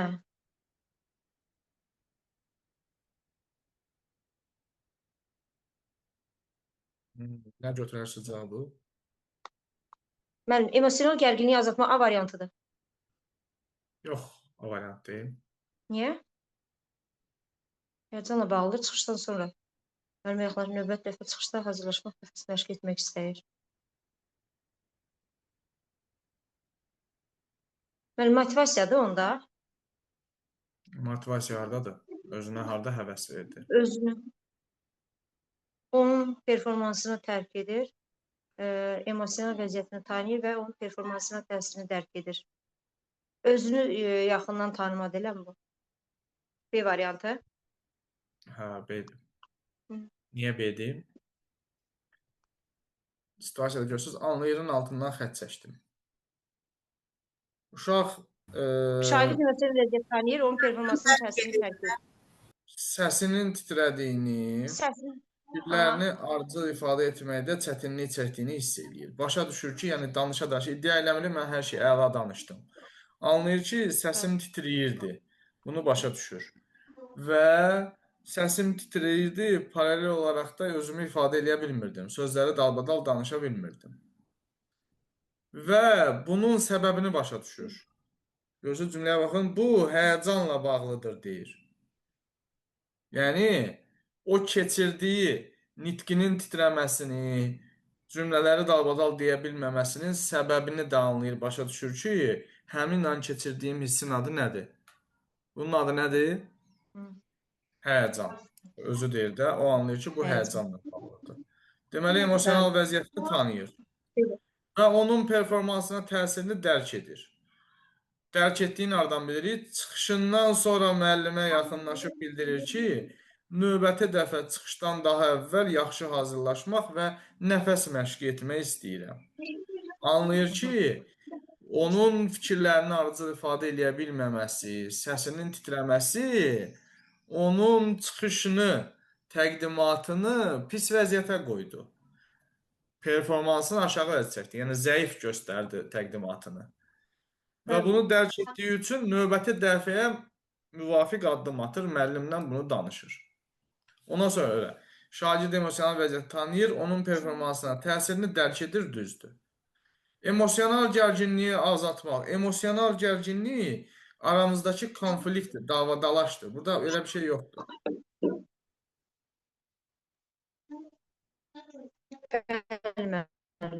Bəli, aydın. Buna görə bu olmurdu. Motivasiya heç yoxdur, yəni özünü həvəsləndirməkdir, o da heç yoxdur. B variantı. Bəli. Əməkdaşlıq quraraq sosial münasibətləri gücləndirir? Yox, müəllimlə onsuz da sosial münasibətlərdə oluruq. Burada uşağın məqsədi bu deyildi. Bu barədə bir söz deyə Əməkdaşlıq bilmərəm. şagirdlər arasında ola bilər, müəllim arasında yox. Yox, müəllimlə də olur. Niyə? O da olur. Bu situasiya üçün kifayət deyil. Yaranmış çətinliyi kompensasiya etmək, yəni əvəzini çıxmaq üçün özə nəzarət yox. Bu da düzgün səbəb-nəticə əlaqəsi deyil. Yalnız cavabımız B qalır. Çətin sual idi. Variantlar bir-birinə çox yaxındır. Ümumiyyətlə bu Aytəz nəzəriyyənin şeyləri belə bir-birinə yaxındır. Bəli. Necə? Nəzəriyyədə ümumiyyətlə komponentlər arasında qohumluq, yaxınlıq əlaqəsi çoxdur. Fərqləndirmək İnsan biraz. beyni ilə bağlı olan nəzəriyyələrdə elə olur. Hamısı bir-birinə oxşayır. Çünki beyin vahid bir orqandır. Yəni təkdir də. Göz 2 dənə, böyrək 2 dənə, ciyər 2 dənə, beyin bir dənədir. Və o bir dənə olduğu üçün onun daxilində biz nə qədər fərqlər yaratmağa çalışsaq da, onlar kök etibarilə hamısı bir-birinə bənzəyir. Amma əsas o incə fərqi görmək ki, özünü dərk, özünü başa düşməkdir. Özünü idarə başa düşməklə qalmayıb hərəkətləri nizamlamaqdır. Motivasiya yerində heç. Empatiya qarşı tərəfi başa düşməyə çalışmaq. Münasibətləri idarə eləmək artıq vəziyyəti dəyişdirməyə məsələsidir. Bu da incə xəttləri öz sözlərinizlə özünüzə aydınlaşdırmağa çalışın mərhələləri. Mənim izahımdan sonra özünüz necə başa düşdünüz, onu özünüz üçün bir cümlə ilə yazın. Bir cümlə ilə. Necə başa düşmüsünüzsə, onu bir cümlə ilə ifadə etməyə çalışın. Buyurun, Aytəc müəllimə 13. Riyaziyyat fənnindən aşağı nəticə əldə edən şagird gələcəklə bağlı məqsədləri haqqında düşünür. O kodlaşdırmanı nə qədər çox sevdiyini xatırlayır və bir gün proqram mühəndisi olmağı xəyal edir. Buna görə də uğursuzluğa baxmayaraq riyazi bacarıqlarını təkmilləşdirməyə çalışır. Bunun ona faydalı olacağını anlayır. Deyir ki, doğru hesab edilə bilər. Şagirdin kənar təsirləri əsasən, kənar təsiri yoxdur axı burada. Şagird öz hissləri haqqında məlumatlı olduğundan məqsəd müəyyənləşdirə bilir. Yox, öz hissləri haqqında məlumatlıdır. Amma o bir variantda oxuyum mənim. Şagirdin daxili motivasiyasının olması onun gələcəklə bağlı qərar qəbulunda özünü göstərir. C variantıdır. B. C. Daxili Bakı. motivasiya. Mənim daxili motivasiyanın olması. Hansı cavabı C deyirsiniz Bunu sən? deyirəm, bəli mən. O birlər niyə səhvdir bəs? Davranışında xaotik şəkildə, mən burada xaotik şəkildə yoxdur heç bir şey hisslər. Bəli, xaotik. Sosial məlumatlıq bu da deyil. B və C Sosial məlumatlıq empatiyadır, bu da deyil. empatiyada da yoxdur. Qərar qəbulunda məqsəd müəyyənləşdir, riyazi bacarıqlarını. Daxili Amma burada motivasiyanı məqsəd hardan müəyyənləşdir. gördünüz? Mən burada məqsəd müəyyənləşdirir də özü üçün. Bacarığı təkmilləşdirməyə çalışır, ona faydalı olduğunu anlayır. Cavab? Beynim qarışdı. Əslində B-dir də mənim. Cavab C-dir. C idi. Yəni özüm düz deyib səhvə getdim. Daxili özünü motivasiya eləyir ki, çalışım bunun üstündə. Bəli. İşləmək Görsə xatırlayırın, altından xətt çəkdim.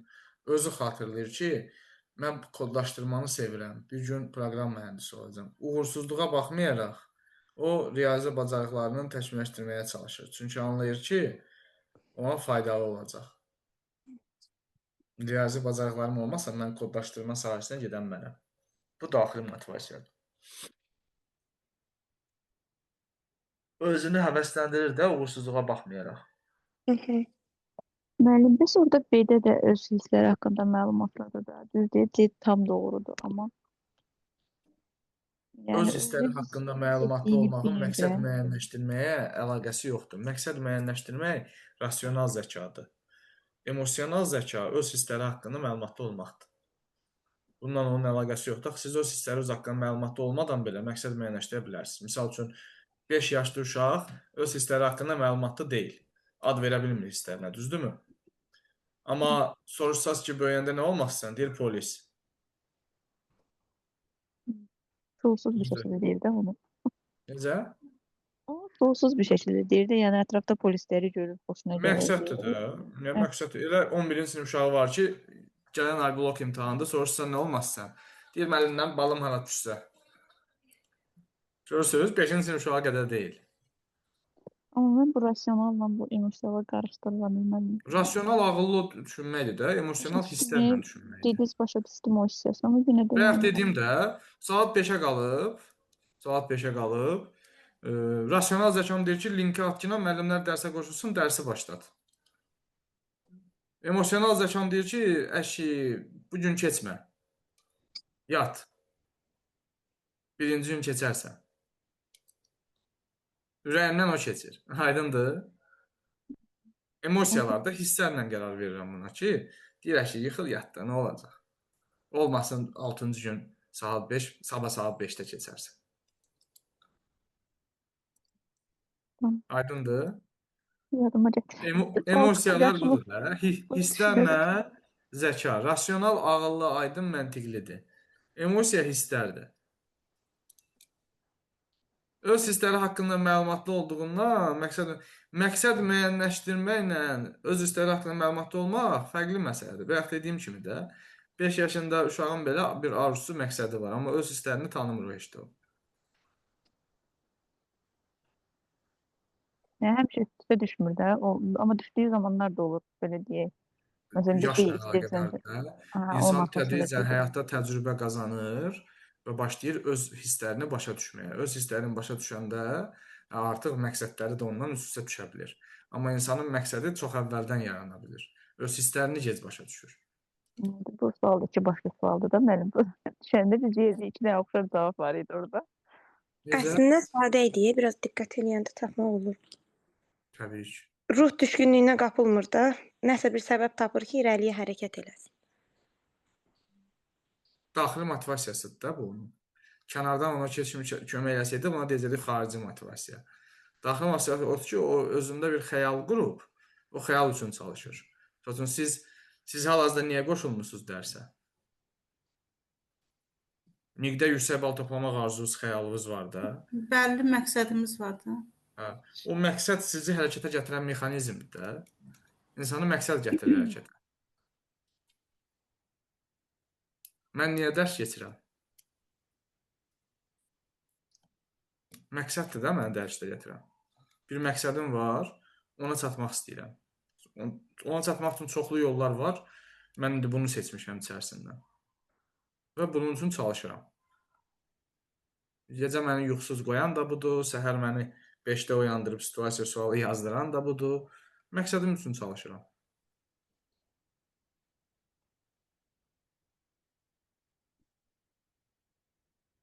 Bu da getdi.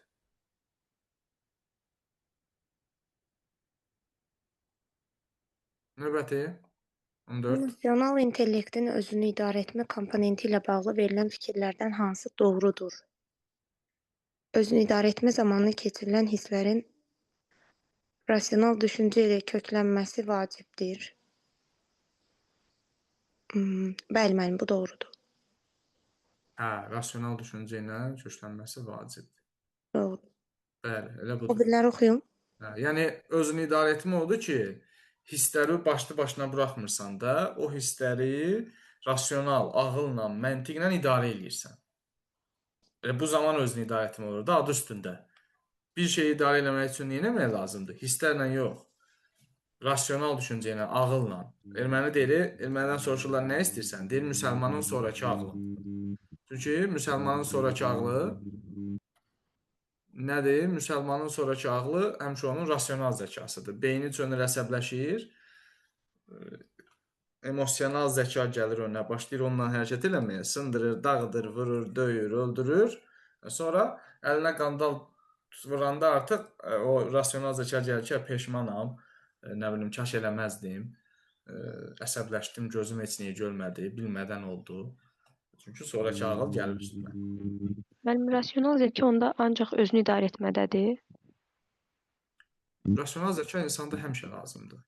Yəni o Özünü idarə etmədə insanın o özünü dərsdəki başa düşdüyü, anladığı hisslər var.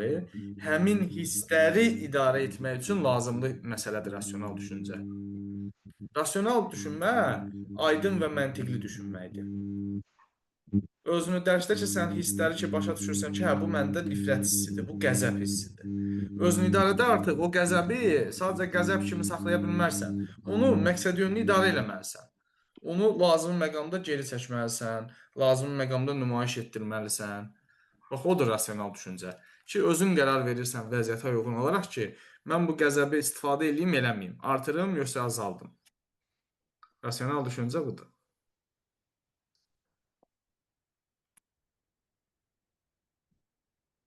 Bu da düzgündür. O bir variantlar niyə səhvdir? B-də deyir, istənilən yaşda formalaşdırmaq mümkün deyil, səhvdir, mümkündür. Öz hisslərini tanımadan idarə edə bilər, yox. Mütləq Adını tanımalıdır. qoymalıdır ki, idarə edə bilsin. Özünü idarə etmə zamanı hisslər güclü olduqda emosional düşüncə arxa planda qalır. Yox, Əksinə, ön plana çıxır. ön plana çıxmalı. Hisslər güclü olanda insanın ağlından qabağa çıxır. Əsəb hissi güclü olanda insanın emosional düşüncəsi çıxır ön plana, rasional qalır arxa planda. Ona görə bu da səhvdir. E-də də deyir, hissləri rasionallaşdıraraq onların idarə olunmasını təmin etmək mümkün deyil. Əslində mümkündür. Elə A variantından bir-birinə əks fikirdir də bunlar. 15. Verilən nümunələrdən hansılar emosional zəkanın motivasiya komponentinə aid deyil? Şagird debat zamanı qarşı tərəfin onun fikirlərini təksib etdiyi zaman emosional sabitlik nümayiş etdirir. Bu, özünü idarə etmədir. Bəli. Yəni əsəbindən çıxmır da, qarşı tərəf onun dediyini inkar edəndə təkzib inkar deməkdir. O emosional sabitlik nümayiş etdirir. Yəni əsəbləşmir, əsib coşub daşmır. Bu yaxşıdır. İllik qiymətin yüksək olmasının təsirlərini düşünən şagird dərslərinə ruh yüksəkliyi ilə çalışır. Bu da daxili motivasiya olur onun üçün. Bəli, ruh yüksəkliyi motivasiyadır. Şagird müzakirə zamanı əsaslandırılmamış fikirlər səsləndirmir. Qarşı tərəfin səsləndirdiyi fikirlər dözümlülük nümayiş etdirir. Bu da özünü idarədə Bəli. dözdürür. Yarışma zamanı şagird gedişatın onların komandasının əleyhinə olduğunu müşahidə edir. Komanda yoldaşlarını müsbət fikirlər və konstruktiv rəylə ruhlandırmaq var. Elə bu da motivasiyadır. Bəli. Onda nə olur cavab? 1 ilə 4 aiddir, 2 ilə 3 aid deyil. E variantı. Səhv oldu. Mənim aid olmayanı istəyirdi də. Hə, 1 ilə Üstü də. 3. Hə, 1 ilə 3. Belə şeylərdə həmişə səhv edirəm mən. Sizin testləri yazın. Düzəldəndən də o da tapandan sonra seçməyə nə var ki? Yox, mən həmişə variantları yazıram. Mən çox sürətli oxuyuram. Burada yavaş oxuduğuma baxmayın. Bir də səsli oxumuram. Dərsi oxuyanda səsli oxuyuram, belə sakit oxuyuram da. Çox sürətli oxuyub sürətli yazıram və işarə eləyəndə mən həmişə səhv edirəm. Səsli oxuyun. Səsli oxumaq öyrənməyə kömək edən faktordur. Aytun müəllimə. Salam, axşamınız xeyir. Axşamınız xeyir. Kim müəllim? Aytən müəllimə. 16. 16-nı oxuyum mu? Bəli. Sual işarəsinin yerinə hansı variant uyğun gəlir? Şagird davranışlarını tənzimləyərək daha pozitiv olur. Yoldaşlarına və ailəsinə qarşı münasibətdə də bu hiss olunur. Burada davranış var və onu tənzimləyə bilirsə, özünü idarə etmədi. Digər tərəfə də baxım. Şagird sözlü təhqir, dava və sinifdə dərsə maneçilik hallarını azaldır. Sözsüz ki, burada davranış məsələləri var. Hər hansı bir dava olanda özünü idarə eləyə bilir. Ona görə cavab Y bəndi. Düzdür. Növbəti. Qrup işi zamanı iki şagird arasında fikir ayrılığı yaranır.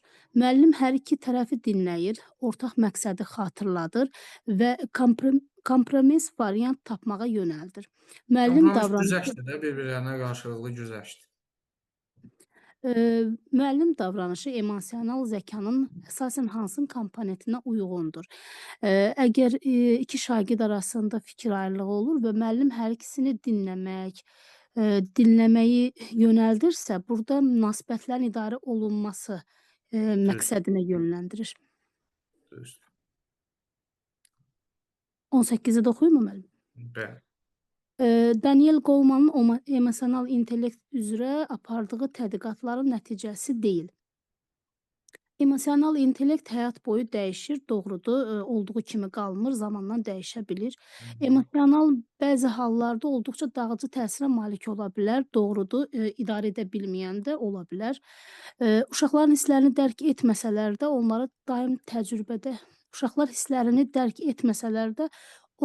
daim təcrübədə yaşayırlar. Bu da doğrudur. Təcrübə zamanla gördüklərini bundan dərk eləyə bilərlər. Bəzən yetkin şəxslər də öz hisslərini tanımaqda çətinlik çəkə bilər. Bu da doğrudur.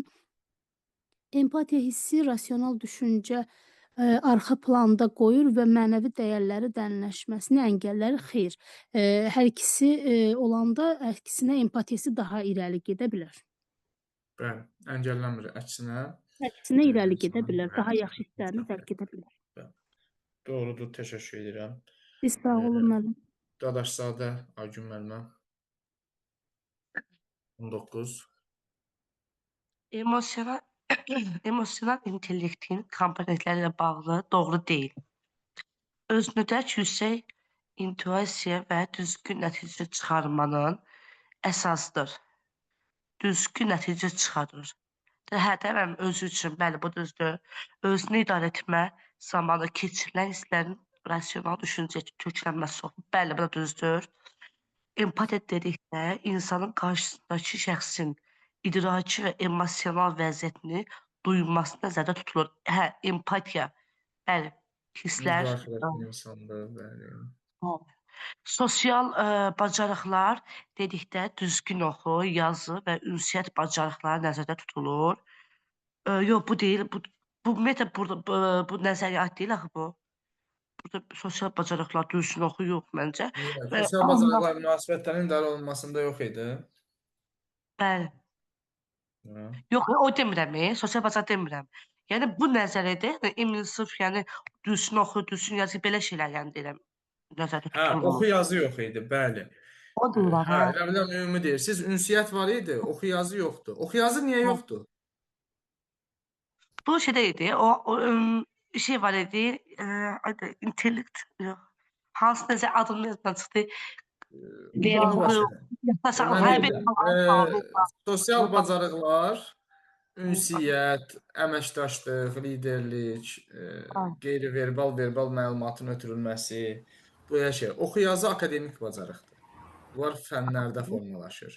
Hə. Oxu və yazı akademik bacarıqdır. Azərbaycan dili fənni misal üçün Azərbaycan dilində yazı bacarığı formalaşdırır. Bunlar akademik bacarıqlardır. Bunlar sosial bacarıq deyil. Münasibətlər. Sosial bacarıq, onun görə deyildi. Hə. O da tüzdə münasibətlər idarə olunması. Bəli, bunun ən ali formasıdır, vacib komponentidir. Bəli. 20. 20. Emosional intellekt ilə bağlı verilən hansı fikir doğrudur deyir. Emosional intellektə sahiblik şagirdlərin qapalı düşüncə tərzinə malik olmaları xeyr, açıq idi, qapalı deyildi. Təlim prosesində emosional intellektə sahib olmaq, doğrudur, hə, bu səhvdir. Təlim prosesində emosional intellektə sahib olmaq müəllim üçün vacib olan aspektlərdəndir. Bəli, bu mütləq vacibdir müəllim üçün. İnsanda emosional intellektin, hə, doğrunu axtarırdı, hə. İnsanda emosional intellektin dəyişməsi mühitin təsirindən asılıdır əslində, dəyişir. Bəli. Yüksək nailiyyətin əldə edilməsi üçün emosional zəkanın sosial məlumatı, bəli, bu çox vacibdir. Şagirdə emosional Onda bu da düzdür. Bir dəqiqə, təhsildə yüksək nailiyyətin əldə edilməsi üçün emosional, yüksək nailiyyət deyil axı bu, təhsildə aid deyil, yəni bu müəllimin sırf özün üçün, yəni şagirdlə münasibəti, yəni mən elə düşünürəm ki, bu təqdim edib dərsə aid deyil də, hə? Düz izah eləmədiniz. Burada adı səhv gedib, komponentin adı səhvdir. Sosial məlumatlıq. Sosial məlumatlıq empatiyadır. Deməli, empatiya gətirib yerinə qoyun. Təhsildə yüksək nailiyyətin əldə edilməsi üçün emosional zəkanın empatiya, yəni sosial məlumatlıq inkişafı vacibdir. Yox, biz üçün vacib olan nə idi? Elə bayaqki sualın Y variantı. Mühitin, bəli. Münasibətlərin idarə olunması olmalıdır. Burada komponentin adı səhvdir. Bəli, ona görə səhvdir. Ümumiyyətlə onu deyə bilirik bu ki, təhsildə yüksək nailiyyəti əldə eləməsi üçün vacibdir. Bu elə deyə bilirik.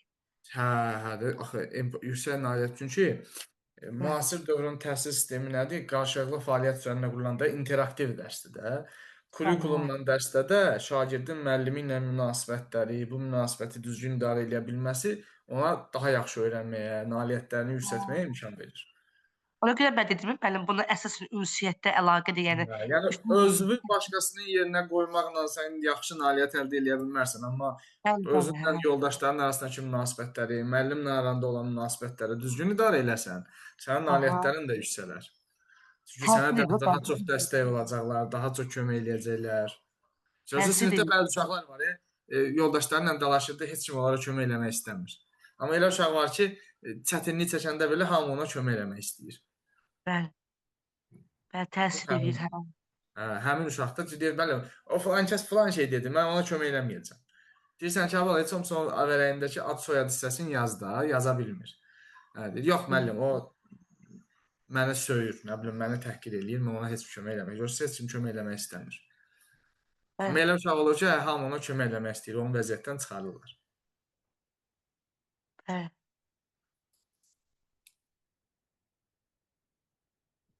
Niyə səhvdir? Şagirddə emosional intellektin formalaşmasında müəllimlərin rolu, valideynlərin, yəni iminli fərqi yoxdur, yəni müəllim də təsir edir, valideyn də ətraf mühitdə, yəni iminli. Bu çoxdur, məsələsi səhvdir. Bəli, çoxdur. Valideynlərin rolu hətta bizdən daha çoxdur.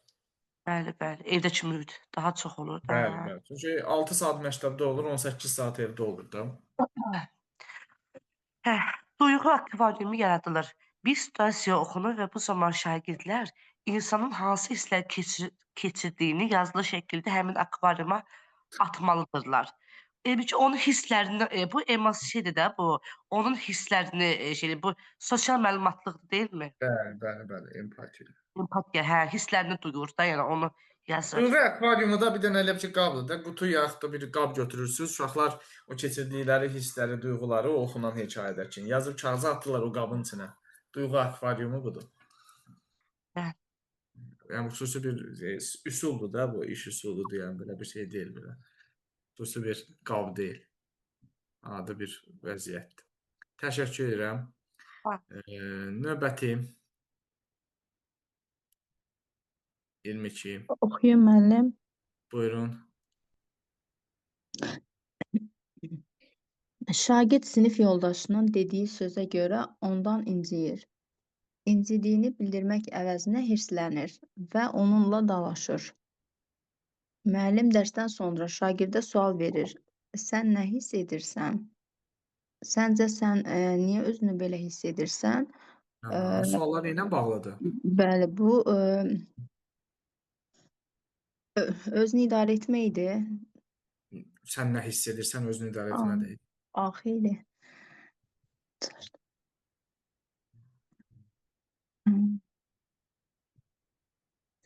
Yaxşı, deyək ki, cavab özünü idarə etmədir. Aşağıdan tapın görək. Xeyr. Sosial məlumatlı empatiya var idi.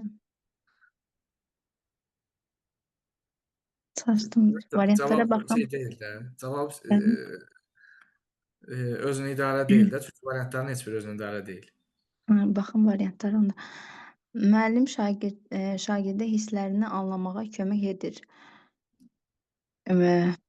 Sualı bir dəfə də oxuya bilərəm. Neçə dəfə istəyirsiniz oxuyun. Şagird sinif yoldaşının dediyi sözə görə ondan inciyir. İncidiyini bildirmək əvəzinə hirslənir və onunla dalaşır. Müəllim dərsdən sonra şagirdə sual verir. Sən nə hiss edirsən? Səncə sən niyə özünü belə hiss edirsən? Sual dəqiq yadımda qalmayıb. Amma lap əvvəldə şagird incir, incidiyini bildirmək əvəzinə dalaşır, özünü idarə edə bilmirdi əslində. Empatiya hissi aşılamaq istəyir. Müəllim şagirddə sosial məlumatlıq bacarığı formalaşdırmaq istəyir. Budur, müəllim şagirddə sosial məlumatlıq bacarığını formalaşdırmaq istəyir. Sosial məlumatlıq nədir? Münasibətlərin idarə olunması, sosial məlumatlıq empatiya idi. Münasibətlərin idarə olunması deyəcəkdim. Var elə variantda. Yoxdur. Adam var. Variantda o yoxdur. Demək, səhv tapmısınız da. Altından xətt çəkdiyim sual var. Şagirdə özünü dərki formalaşdırır. Sən nə hiss edirsən? Hissini anlayıb başa düşsün. Səncə O niyə demədi özünü müəllim. Deyəsən o deyil. Özünü idarə edirsiniz. O da özünü idarə də budur. Hisslərini anlamağa kömək edir cavaba. Bəli, adını qarışdırdım mən ona. Bilmiyoruz. Belə siz test göndərmişdiniz, onları rahat işləyə bildim, yəni belə çətin olmamışdı amma. Şagird müəyyən konfliktli hadisə baş verdikdə keçirdiyi hissləri analiz edir və onları mövcud hadisə ilə əlaqələndirərək nə dərəcədə düzgün reaksiya verdiyini müəyyən etməyə çalışır. Artıq anladı, analiz elədi, əlaqələndirir Bəli, və bu reaksiya verir. özünü idarə etməkdir. Bəli, bu özünü idarə edir. 24. Sinifdə yeni gəlmiş şagird dərsdə pasiv görünür. Müəllim onun adaptasiya çətinliyi yaşaya biləcəyini nəzərə alaraq tapşırıqları izah edərkən ona əlavə dəstək göstərir və fasilədə onunla fərdi söhbət edir.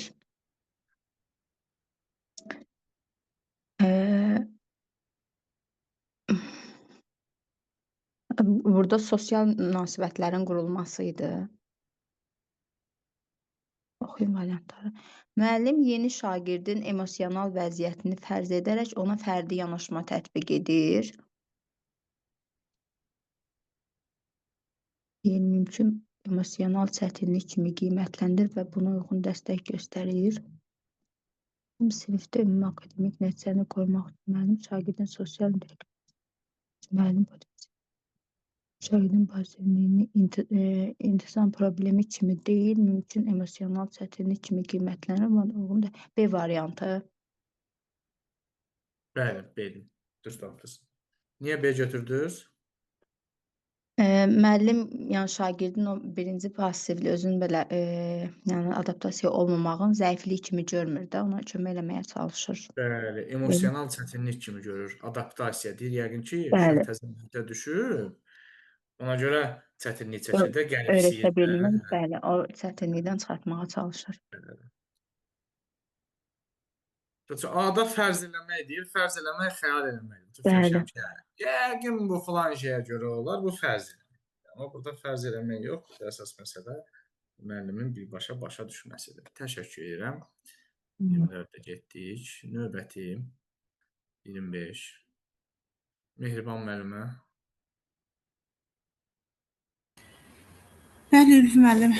Demək, müəllim şagirdlərə smayliklər paylayır və bu mətn oxuyaraq və bir mətn oxuyaraq obrazın mənəvi vəziyyətini, keçirdiyi hissləri smayliklərlə göstərmələrini istəyir. Bu situasiya intellektin hansı komponentini formalaşdırmaq üçündür? Smaylik paylayıb, uşaqlar mətn oxuyurlar. Obrazın mənəvi vəziyyətini, keçirdiyi hissləri smayliklə göstərmələrini xahiş edir. Sosial məlumatlıq. Bəli, empati. Obrazdan Bəli. obrazı başa düşüb anlamalıdır da. Bəli. Növbəti. Şagird bir çox tapşırıqları rahatlıqla həll edir, lakin yol verdiyi istənilən bir səhv onu ruhdan sala bilir. Nəticədə o prosesdən uzaqlaşır və öyrənmə də lazımi səviyyədə baş tutmur. Demək, motivasiyası düşdü. Şagirddə emosional zəkanın hansı komponentinin inkişafına Motivasiya yoxdur. Motivasiya yoxdur. Yaxşı, bir şey deyək.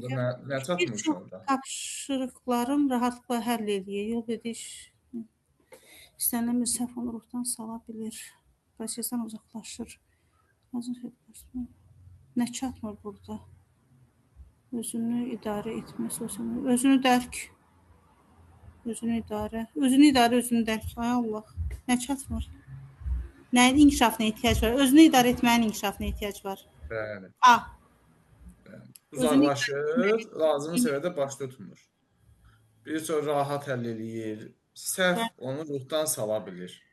Deməli, uşaq ruhdan düşdüyünü dərk eləyir. Amma o prosesi davam etdirə bilmir. Yəni, ruhdan düşmənin öhdəsindən gələ bilmir. Ruhdan düşdüyünü başa düşür, amma bunu necə atlata bilər? Bu depresiyanın üstündən necə keçə bilər? Onu bilmir. Deməli, çatmayan komponent özünü idarə etməkdir. Soruşur ki, mövcud vəziyyəti nədir? Özünü dərk deyəcəkdir. Bəli. Bayaq buna aid uyğun bir sual var idi. Onu dedim də, yəni sualın şərtində onca dairəyə aldım ki, sualın şərtini unutmayın. Mütləq baxın sualın şərtinə. Oldu. Başqa bir şəhərə köçdüyü üçün şagird məktəbini də dəyişir. Şagird yeni məktəbdə sinif yoldaşları tərəfindən bullyinqə məruz qalır. Bu zaman o aqressiya nümayiş etdirmədən yoldaşlarına narazılığını bildirir. Şagirdə emosional zəkanın hansı komponenti inkişaf etmişdir? Əslində bu ağıllı uşaqdır. Münasibətlərin idarə edilməsidir də. Bəli. Yox, üzr istəyirəm. Niyə? Aqressiya nümayiş etdirmədən yoldaşlarına narazılığını bildirir. Aqressiya nümayiş etdirmədən. Etdirmirsə demək nə edir? O hisslərini, duyğularını, bullying. İdarə eləyir. Özünü idarə. Özünü idarə edir. O üçün hiləgər uşaq, ağıllı uşaq özünü idarə eləyə bilən uşaqdır. Əslində bu hiləgər uşaqdır. Yəni getmir də o uşaqların Yox, əksinə deyək də o cümləni. Özünü idarə eləyə bilən uşaq hiləgərdir. Hiləgər ola bilər. Hiləgər özünü idarə eləyə bilmir, yox. Özünü idarə eləyə bilən hiləgər olur da. Çünki özünü idarə eləyə bilməyən özündən çıxıb coşub daşır. Amma hiləgər olan dediyimiz özünü idarə kompetenti olan onun məqsədi yönlü şəkildə istifadə edir. Hər situasiyadan lazım özünü elə göstərir bəzən. Hər situasiyadan çıxış yolunu tapa bilir də. Bəzisində özünü saf göstərir, bəzi yerdə özünü çox bilmiş göstərir. Yerinə, yurduna görə davranır. Müəllim, bəs bullying nədir? Hə. Bullying qısa konkret deyim, bir uşağın digər uşağı döyməsi, sözlə, fiziki hərəkətlə incitməsidir. Dərindən keçəcəyik. Bu Böyüklərdə də əlavə. mobbingdir bu. Böyüklərdə də var belə bullyinglər. Kiberbullyinglər var, hansı ki Məsəl üçün maaş kartınızı zəng eləyib sizdən alladıb kod alırlar, pul çıxardırlar. Bu da sizə qarşı kiberbullyingdir. kiberbullyingdir. Keçəcəyik. Yoxsa- Bunun mövzusu var ayrıca. Bullying yəni bir uşaq özündən güclünün zəifə şiddətinə deyirlər bullying. Oxuyun müəllim. Buyurun, 28-də oxuyun. Yoldaşı ilə sinif daxili konflikt yaşayan şagird onu indiyəcə bir söz Yox, demədi. incidəcək. Oy. İndiyəcən yox. Hə. Biraz xırdadır. Yoldaşı ilə sinif daxili konflikt yaradan şagird onu incidəcək bir söz deməmək və öz əsəblərini sakitləşdirmək üçün birdən ona kimi sayır. Verilən situasiya ilə bağlı doğru fikir hansıdır? Şagirddə ünsiyyət bacarığı zəif inkişaf edib, xeyr. Sosial münasibətləri idarə etməkdə çətinlik çəkir, xeyr. Yaradıcı düşüncə bacarığı güclüdür. Emosiyalarını idarə eləyir. Psixoloji cəhətdən bəli. Bəli, emosiyalarını idarə edir. İdarə eləyir, bəli. Sayır. Birdən ona qədər sayanda deyir, əsəb gərginliyi, stres hamısı azalır. Azalır, bəli. Bəli. Sonra təşəkkür edirəm Mehriban Sağ müəllimə. olun. Buyurun. Növbəti oxumayanlardan kim oxumaq istəyir? Oxuyub səhv oxuyanda heç kimi öldürmür. Oxuyum müəllim. Buyurun Ceyhunə müəllimə. Şagird uzun müddətdir yorulmadan çalışdığı imtahanda uğursuz nəticə əldə edir və buna görə məyus olur. Bunun üçün o keçmişdə uğursuzluqlarla üzləşdiyi vaxtları və hər bir uğursuzluğun onun uğur qazanmaq əzmini necə artırdığını xatırlayır. Sözləriniz kompletinə daha çalışıb etkin söyləmək olar. Əzmini mesela xatırlayır. Özünü idarə etməli. Niyə? Uğur qazanmaq üçün əzmini xatırlayır, uğursuzluqla rastlaşıb yenidən ayağa qalxıb mübarizə aparır. Motivasiyadır, daxili motivasiyadır. Özü üçün eləyir bunu. Bunu niyə idarə götürürsünüz ki? Burada hansı davranışı gördünüz? Davranış yoxdur axı bu. Bayaq dedim axı, əzmdir, ruhdur, çalışmaqdır. Bu sözlər motivasiyaya gedir. Fikir verməmisiniz deyəsən. Bayaq əvvəlki suallarda işarə eləyirdim. Yox, hamısında diqqətlə baxıram, işləyirəm, mən də işləyirəm sizlə. Dəqiq diqqətlə baxmısınız? Onsuz da nə qədər diqqətlə baxırıq, baxaq mənim tez yaddan çıxır. Ruhlandırmaq, ruh yüksəkliyi gözü işarələmişəm. Düzdür? Evet.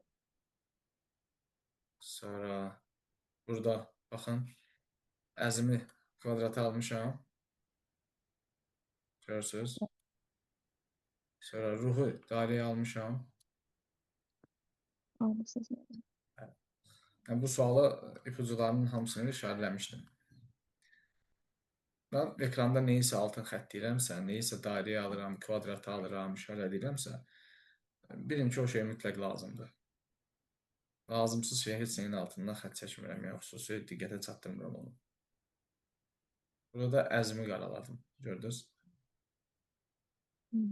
30. Şagird olimpiyadada uğursuz nəticə əldə edir, lakin bunu şəxsi inkişaf üçün geri bildirim kimi qəbul edir və əlavə məşqlərinə qatılmaq qərarı verir. Qərar verirsə artıq, yəni idarədə bu özünü idarə etmə.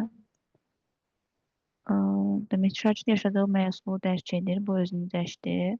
Şagirdin nəticəni rasional qiymətləndirib, strategiyasını yenidən qurur. Bu götürə bilər özünü idarə etməyə. Digərlərində oxuyun. Şagird uğursuzluğu inkişaf imkanı kimi qəbul edib, özünü təkmilləşdirməyə yönəlir. Məsələydi və geri bildirim kimi qəbul edir. Özünə inamını qorumaq üçün fəaliyyət intensivliyini artırır. Xeyr, bu deyil. D variantını çıxar. Şagird gözləntiləri doğrultmaq üçün əlavə məşğələlərə qatılır. Bu da deyil. Şagird nəticəsində dərslərin qiymətləndirib strategiyasını yenidən qurur. Bunu götürə bilərikdən Nəyi? B variantını. Y? B. Y səhvdir. Y səhvdir. Niyə səhvdir? Gözləntiləri doğrultmaq üçün nəsə etmir axı orada. Hansını götürək? B dedim. Amma C də uyğun gəlir. B səhvdir. Cavab C. C-dir. İndi B niyə səhvdir? Çünki rasionalı mən deyirəm çaşıram o rasionalda. Yox, rasionallıq söhbət deyil. Rasional yerində. Demək, ağıl Rasional fikirləşdim ki, qiymətləndirmə, yəni ağıllı düşünməkdir, ağıllı qiymətləndirmə. aha, mən də elə fikirləşdim ki, yəni ağılla düşünüb özü üçün strategiya seçir də. Bəli. Yəni qatılmaq istəyir. O Düzdür. cümlə nəyə səhvdir? Cümlə düzdür. Yenidən qurur. Yenidən qurmaq sıfırdan qurmaqdır. Əlavə məşğələyə getmək üstünə gəlir. Əlavə var, hə. Yəni əlavə, yəni biz elə ki burada məşğul oluruq. Siz bir də nə bilim mənim 2-4 qrupuma qoşulursunuz. Bu nə deməkdir? Yenidən qurursunuz, yoxsa əlavədir? Hə, əlavədir. Bu əlavədir. Yenidən qurmaq olur ki, deyirsiniz ki, müəllim, bu qrupun günləri mənə düz gəlmir. Mənim günlərim 3-6-dır ancaq. Buna nə edə bilərik? Deyirəm ki, keçin o biri qrupa, 3-6 axşam qrupuna. Bu yenidən qurmaqdır, düzdürmü? Bu birini atdınız, təzə qrupa keçib onun qrafikinə gedirsiniz. Amma üstünə gətirmək, bu qalır yerində, əlavədə 2-4 qrupuna qoşulursunuz, bu artıq əlavədir. Demək, uğursuzluğu inkişaf imkanı kimi qiymətləndirib, özümü təkmilləşdirməyə yönəldir. Əlavə məşğələ bax, özünü təkmilləşdirmədir. Ona görə cavab C idi. Ülvi müəllim, orada geri bildirim, geri addım deməkdir. Geri bildirim effektiv rəy.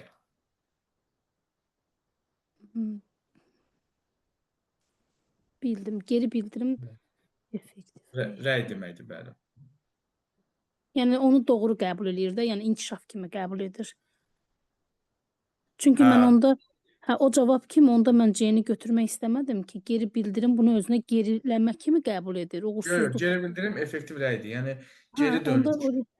Feedback. Kiməsə nəsə yazırsam, mən sizə sual verirəm. Siz o suala cavab verirsiniz mənə. Bu geri bildirimlə də geri dönüş edirsiniz. Bildim. İrəli getmək bir növ elə demək. Bəli. Geri olsam da yoxum. Effektiv rəy. Şagirdin yaxşı gördüyü işi tərifləyirsən, səhvini deyirsən və düzəltməyə yol göstərirsən. Aydındır? Ona görə deməli, geri bildirim almaq yaxşı şeydir. Çünki sənin düz gördüyün işi deyirlər sənə, səhv deyirlər və düzəltməyə yol göstərirlər. Bildim. Yəni burada geri bildirim tərcüməni çaşdırdı o baxımdan. Çox sağ olun. Geri bildirim rəydir.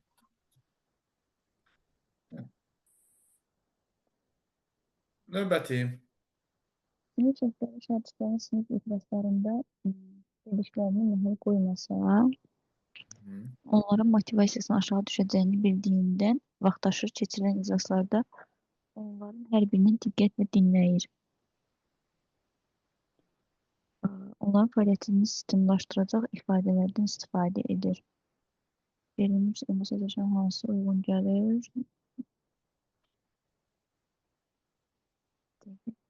Şartın sinif iclasına deyil. Hər qoymuş onun motivasiyasını aşağı düşəcəyini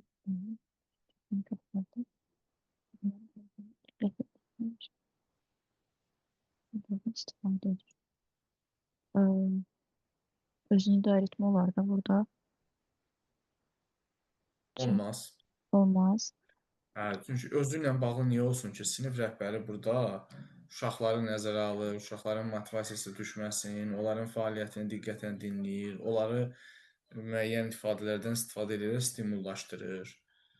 Burada axı özü ilə bağlı bir proses getmir. Niyə özün olsun ki? Özünləri birinci çıxmalıyıq buradan. Axı qarşı tərəf var burada situasiyada. Sinif uşaqların. iclaslar, sinif iclaslarında dediklərinə məhəl qoyması. İclasda gedirsə, onda burada münasibətlər Siz var. iclasa görə götürdünüz onu. İclasın ora dəxli yox idi. Burada münasibətlərin idarə olunmasıdır. Fikir verin, altına xətt edim. Onların motivasiyasının aşağı düşəcəyini bildirinən, onların hər birini diqqətlə dinləyir, onların fəaliyyətini istimlaşdırır, qarşı tərəflə münasibətləri tənzimləyir. Ona görə C-dir cavab. Sosial razılıq adlı mərhələ yoxdur ümumiyyətlə. Onu da çıxıram. Sosial məlumatlıq isə empatiyadır.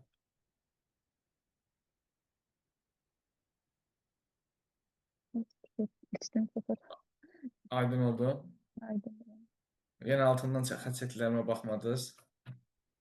Yox, sinif rəhbərini gördüm. Altına xətt baxdım, baxmağına, amma yəni çoxu Onların deyil də, burada özü ilə bağlı necə mən dedim axı, situasiyalarda qarşı tərəflə iş varsa, burada özü ilə bağlı olan variantların heç biri olmaz.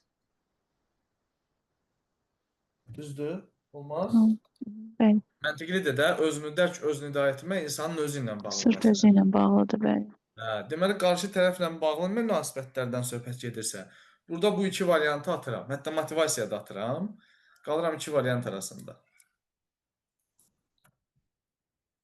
Düzdür. Təşəkkürlər. Buyurun, sözünüz var idi. Xeyr, sağ olun. Növbəti. Oxuyum. Buyurun. Sinif yoldaşları sinifə yeni gələn şagirdin dialektlə danışmasına istehza ilə yanaşır, onunla əməkdaşlıq etmirlər. Buna görə şagirdlərdən biri düşünür ki, ola bilər, mən də başqa bir məktəbə və sinifə keçməli olaram. Mən də belə münasibət göstərsələr özümü çox pis hiss edərəm. Bu cür düşüncə şagirdə emosional zəkanın hansı komponentinə uyğun gəlir? Bu empatiya, yəni sosial məlumatlıq. Bəli, özüm orada oynayayım mən. Növbəti. Şagirdlərdən birinin yoldaşı ilə arasında anlaşılmazlıq yaranır. Şagird düşünür ki, mən özümü düzgün ifadə edə bilsəydim, bu hal baş verməzdi. Verilmiş situasiyaya əsasən şagird emosional zəkanın hansı mərhələsini inkişafına ehtiyac olduğunu özünü idarə etməyə. Bəli. Düzdür. Özünü düzgün idarə eləyə bilməyib ki, Özünü ifadə edə bilməyib. Növbəti. Dərsi anlamadığı üçün həyəcan keçirən şagird bunun normal bir hal olduğunu, gələn dərs yenidən bu mövzu üzərində işləyə biləcəyini vurğulayır. Nəticədə şagird toparlanır. Bu özünü motivasiya edir. Motivasiya yoxdur. Amma yoxdur. Nəticədə şagird toparlanır. Bu situasiya intellektin. Özünü idarə edir onda. Bəli, toparlanır da, Toparlanır, nəticəsində özünü idarə edir. Gələn dərs onun üstündə işləyir, həyəcanlı edir və nəticə görür ki, toparlanır. Demək nədir? O hissi idarə edə bildi. İdarə edə bildi. 35. Golemanın emosional intellekt nəzəriyyəsinə əsasən özünün dərk komponenti özündə ehtiva etmir. Ehtiva etmək nə idi? Yəni ona daxil deyil. Hə, aid deyil. Şəxsin öz hisslərini tanıması özünü dərkidir. İnsanın hisslərini analiz etməsi, bu da özünü dərkdir. Güclü və zəif tərəflərini müəyyən etməsi, bu da özünü dərkdir. Şəxsin düzgün nəticə çıxarmağa kömək etməsini, sosial bacarıqlara sahib olmasını bu yox. Bu hansı mərhələ idi? Sosial bacarıqlara sahib olması, münasibətlərin idarə olunması. Düzdür. Düzdür. Ona görə aid deyildi. 36. Golemana görə emosional inkişafın hansı komponenti yüksək intuisiya və düzgün nəticə çıxarmanın əsasıdır. Şəxsi maraq, yüksək intuisiya və düzgün nəticə. Adında komponent yoxdur. Yox, cavab vermirəm. Sadəcə özünü bir də qayıdıb oxudum ki, sualı dəqiqləşdirim. Yüksək intuisiya və düzgün nəticə çıxarmanın əsasıdır.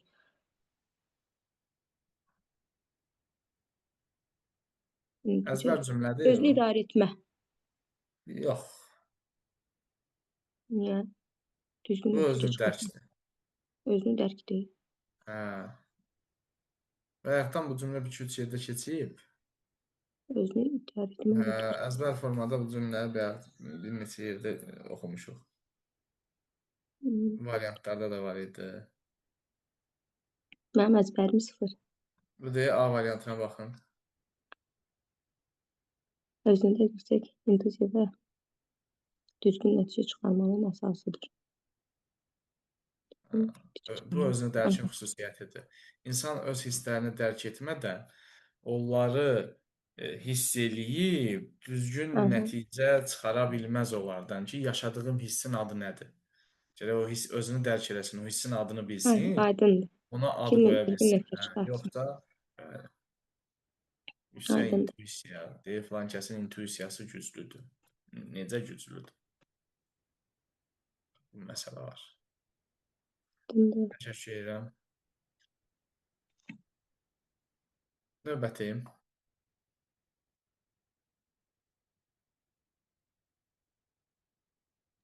Oxuyum. Oxumayanlardan kimsə var? Oxumayan.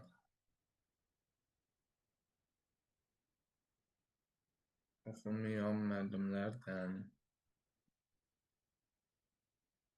Yoxsa buyurun argümanı oxuyun.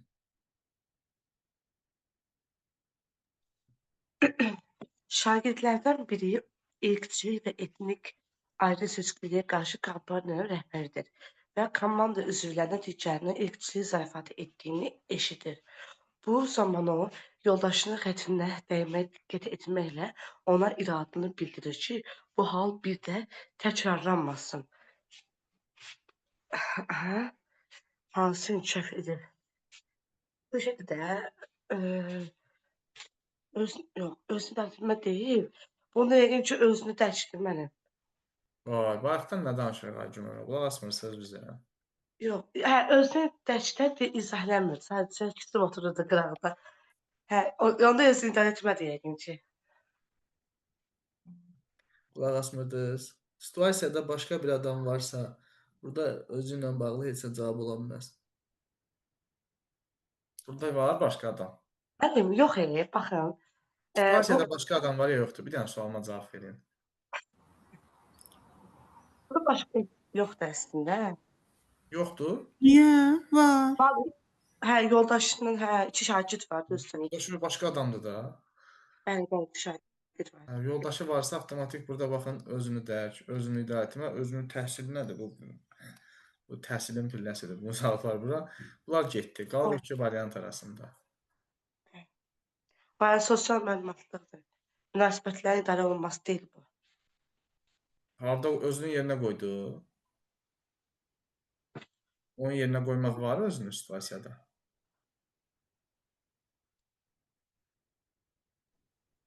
Mən deyil. O birisini fikirləşərək eləmədi. Məsələn, gələn qonaqda da evçi onun yerinə qoydu deyə onun kimi etmək istədi, yoldaşına xəbərdarlıq elədi də. Elə götürüb bilmirik. Ülvi, mən bunu izah eləyim, olar. Orada iradda bildirir axı. Özünü onun yerinə qoymadı da. Burada özünü kimi yerinə qoydu. İradda bildirir. Gərək bildirməyərdi. Şagirdlərdən biri kampaniyanın rəhbəridir. Hansı bacarıqdır? Ülvi, mən Liderlik. Liderlik nədir? Sosial bacarıqdır. Sosial bacarıqlar özünü harda göstərir? Sosial bacarıqlar münasibətlərin idarə olunmasında. Özümüzü nəyə incidirik? Bir də Ülvi müəllim, orada çox gözəl danışıq qabiliyyəti var. Ünsiyyəti ilə digər uşağın həm də yəni bu hadisənin qarşısını almış olur da danışığı ilə. Ünsiyyət bacarığı da münasibətlərin idarə olunmasındadır. Hə, də sosial bacarıqdır. O da sosial bacarıqdır.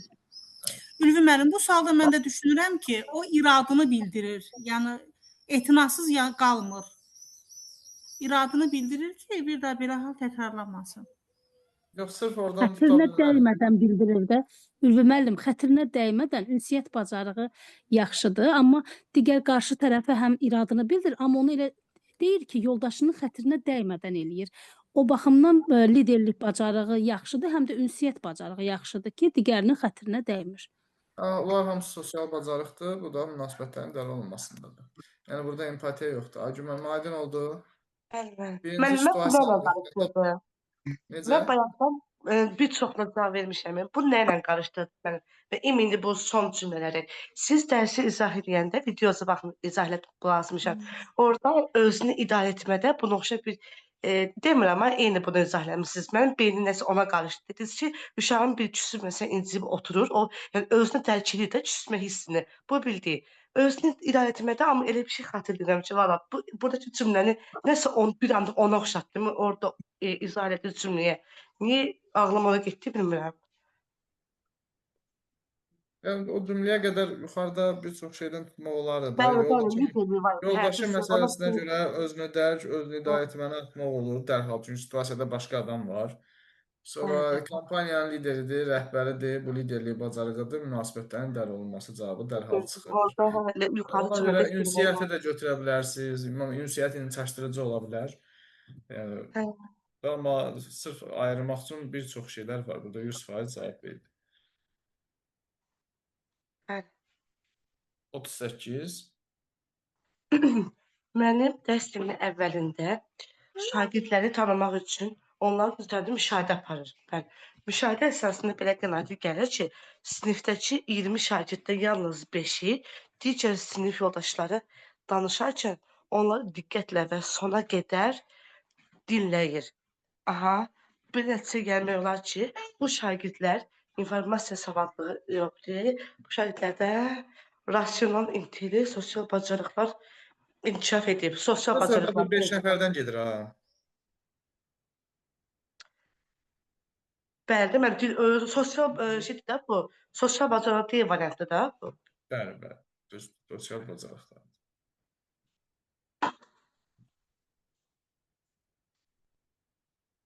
Təşəkkür.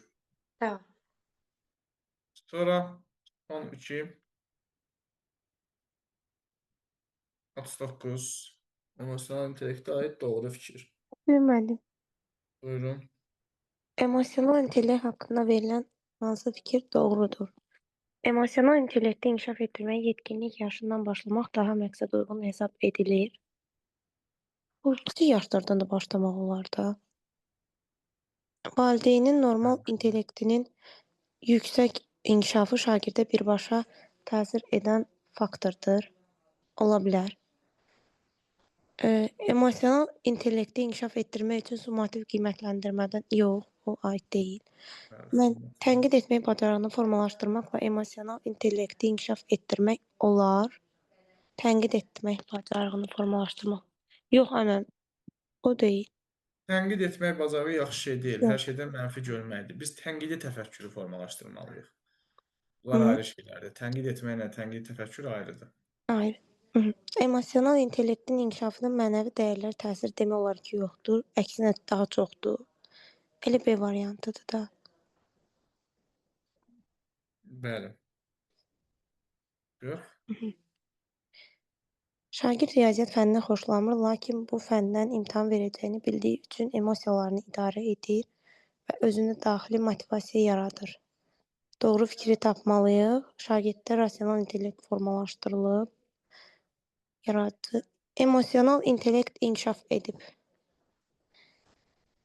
Rasional intellekt emosional intellekt inkişaf edib. Bu biraz şey sual oldu. Çox sadə sual oldu. Yeri bura deyil də, ona görə. Qarşıq nəzəriyyələr adında test düzəldib oraya yığmaq lazımdır belə sualları. Çünki burada biz artıq nə axtardığımızı bilirik deyə cavabı dərhal tapa bilirik. Yerini düz yerləşdirməyib. Bəli.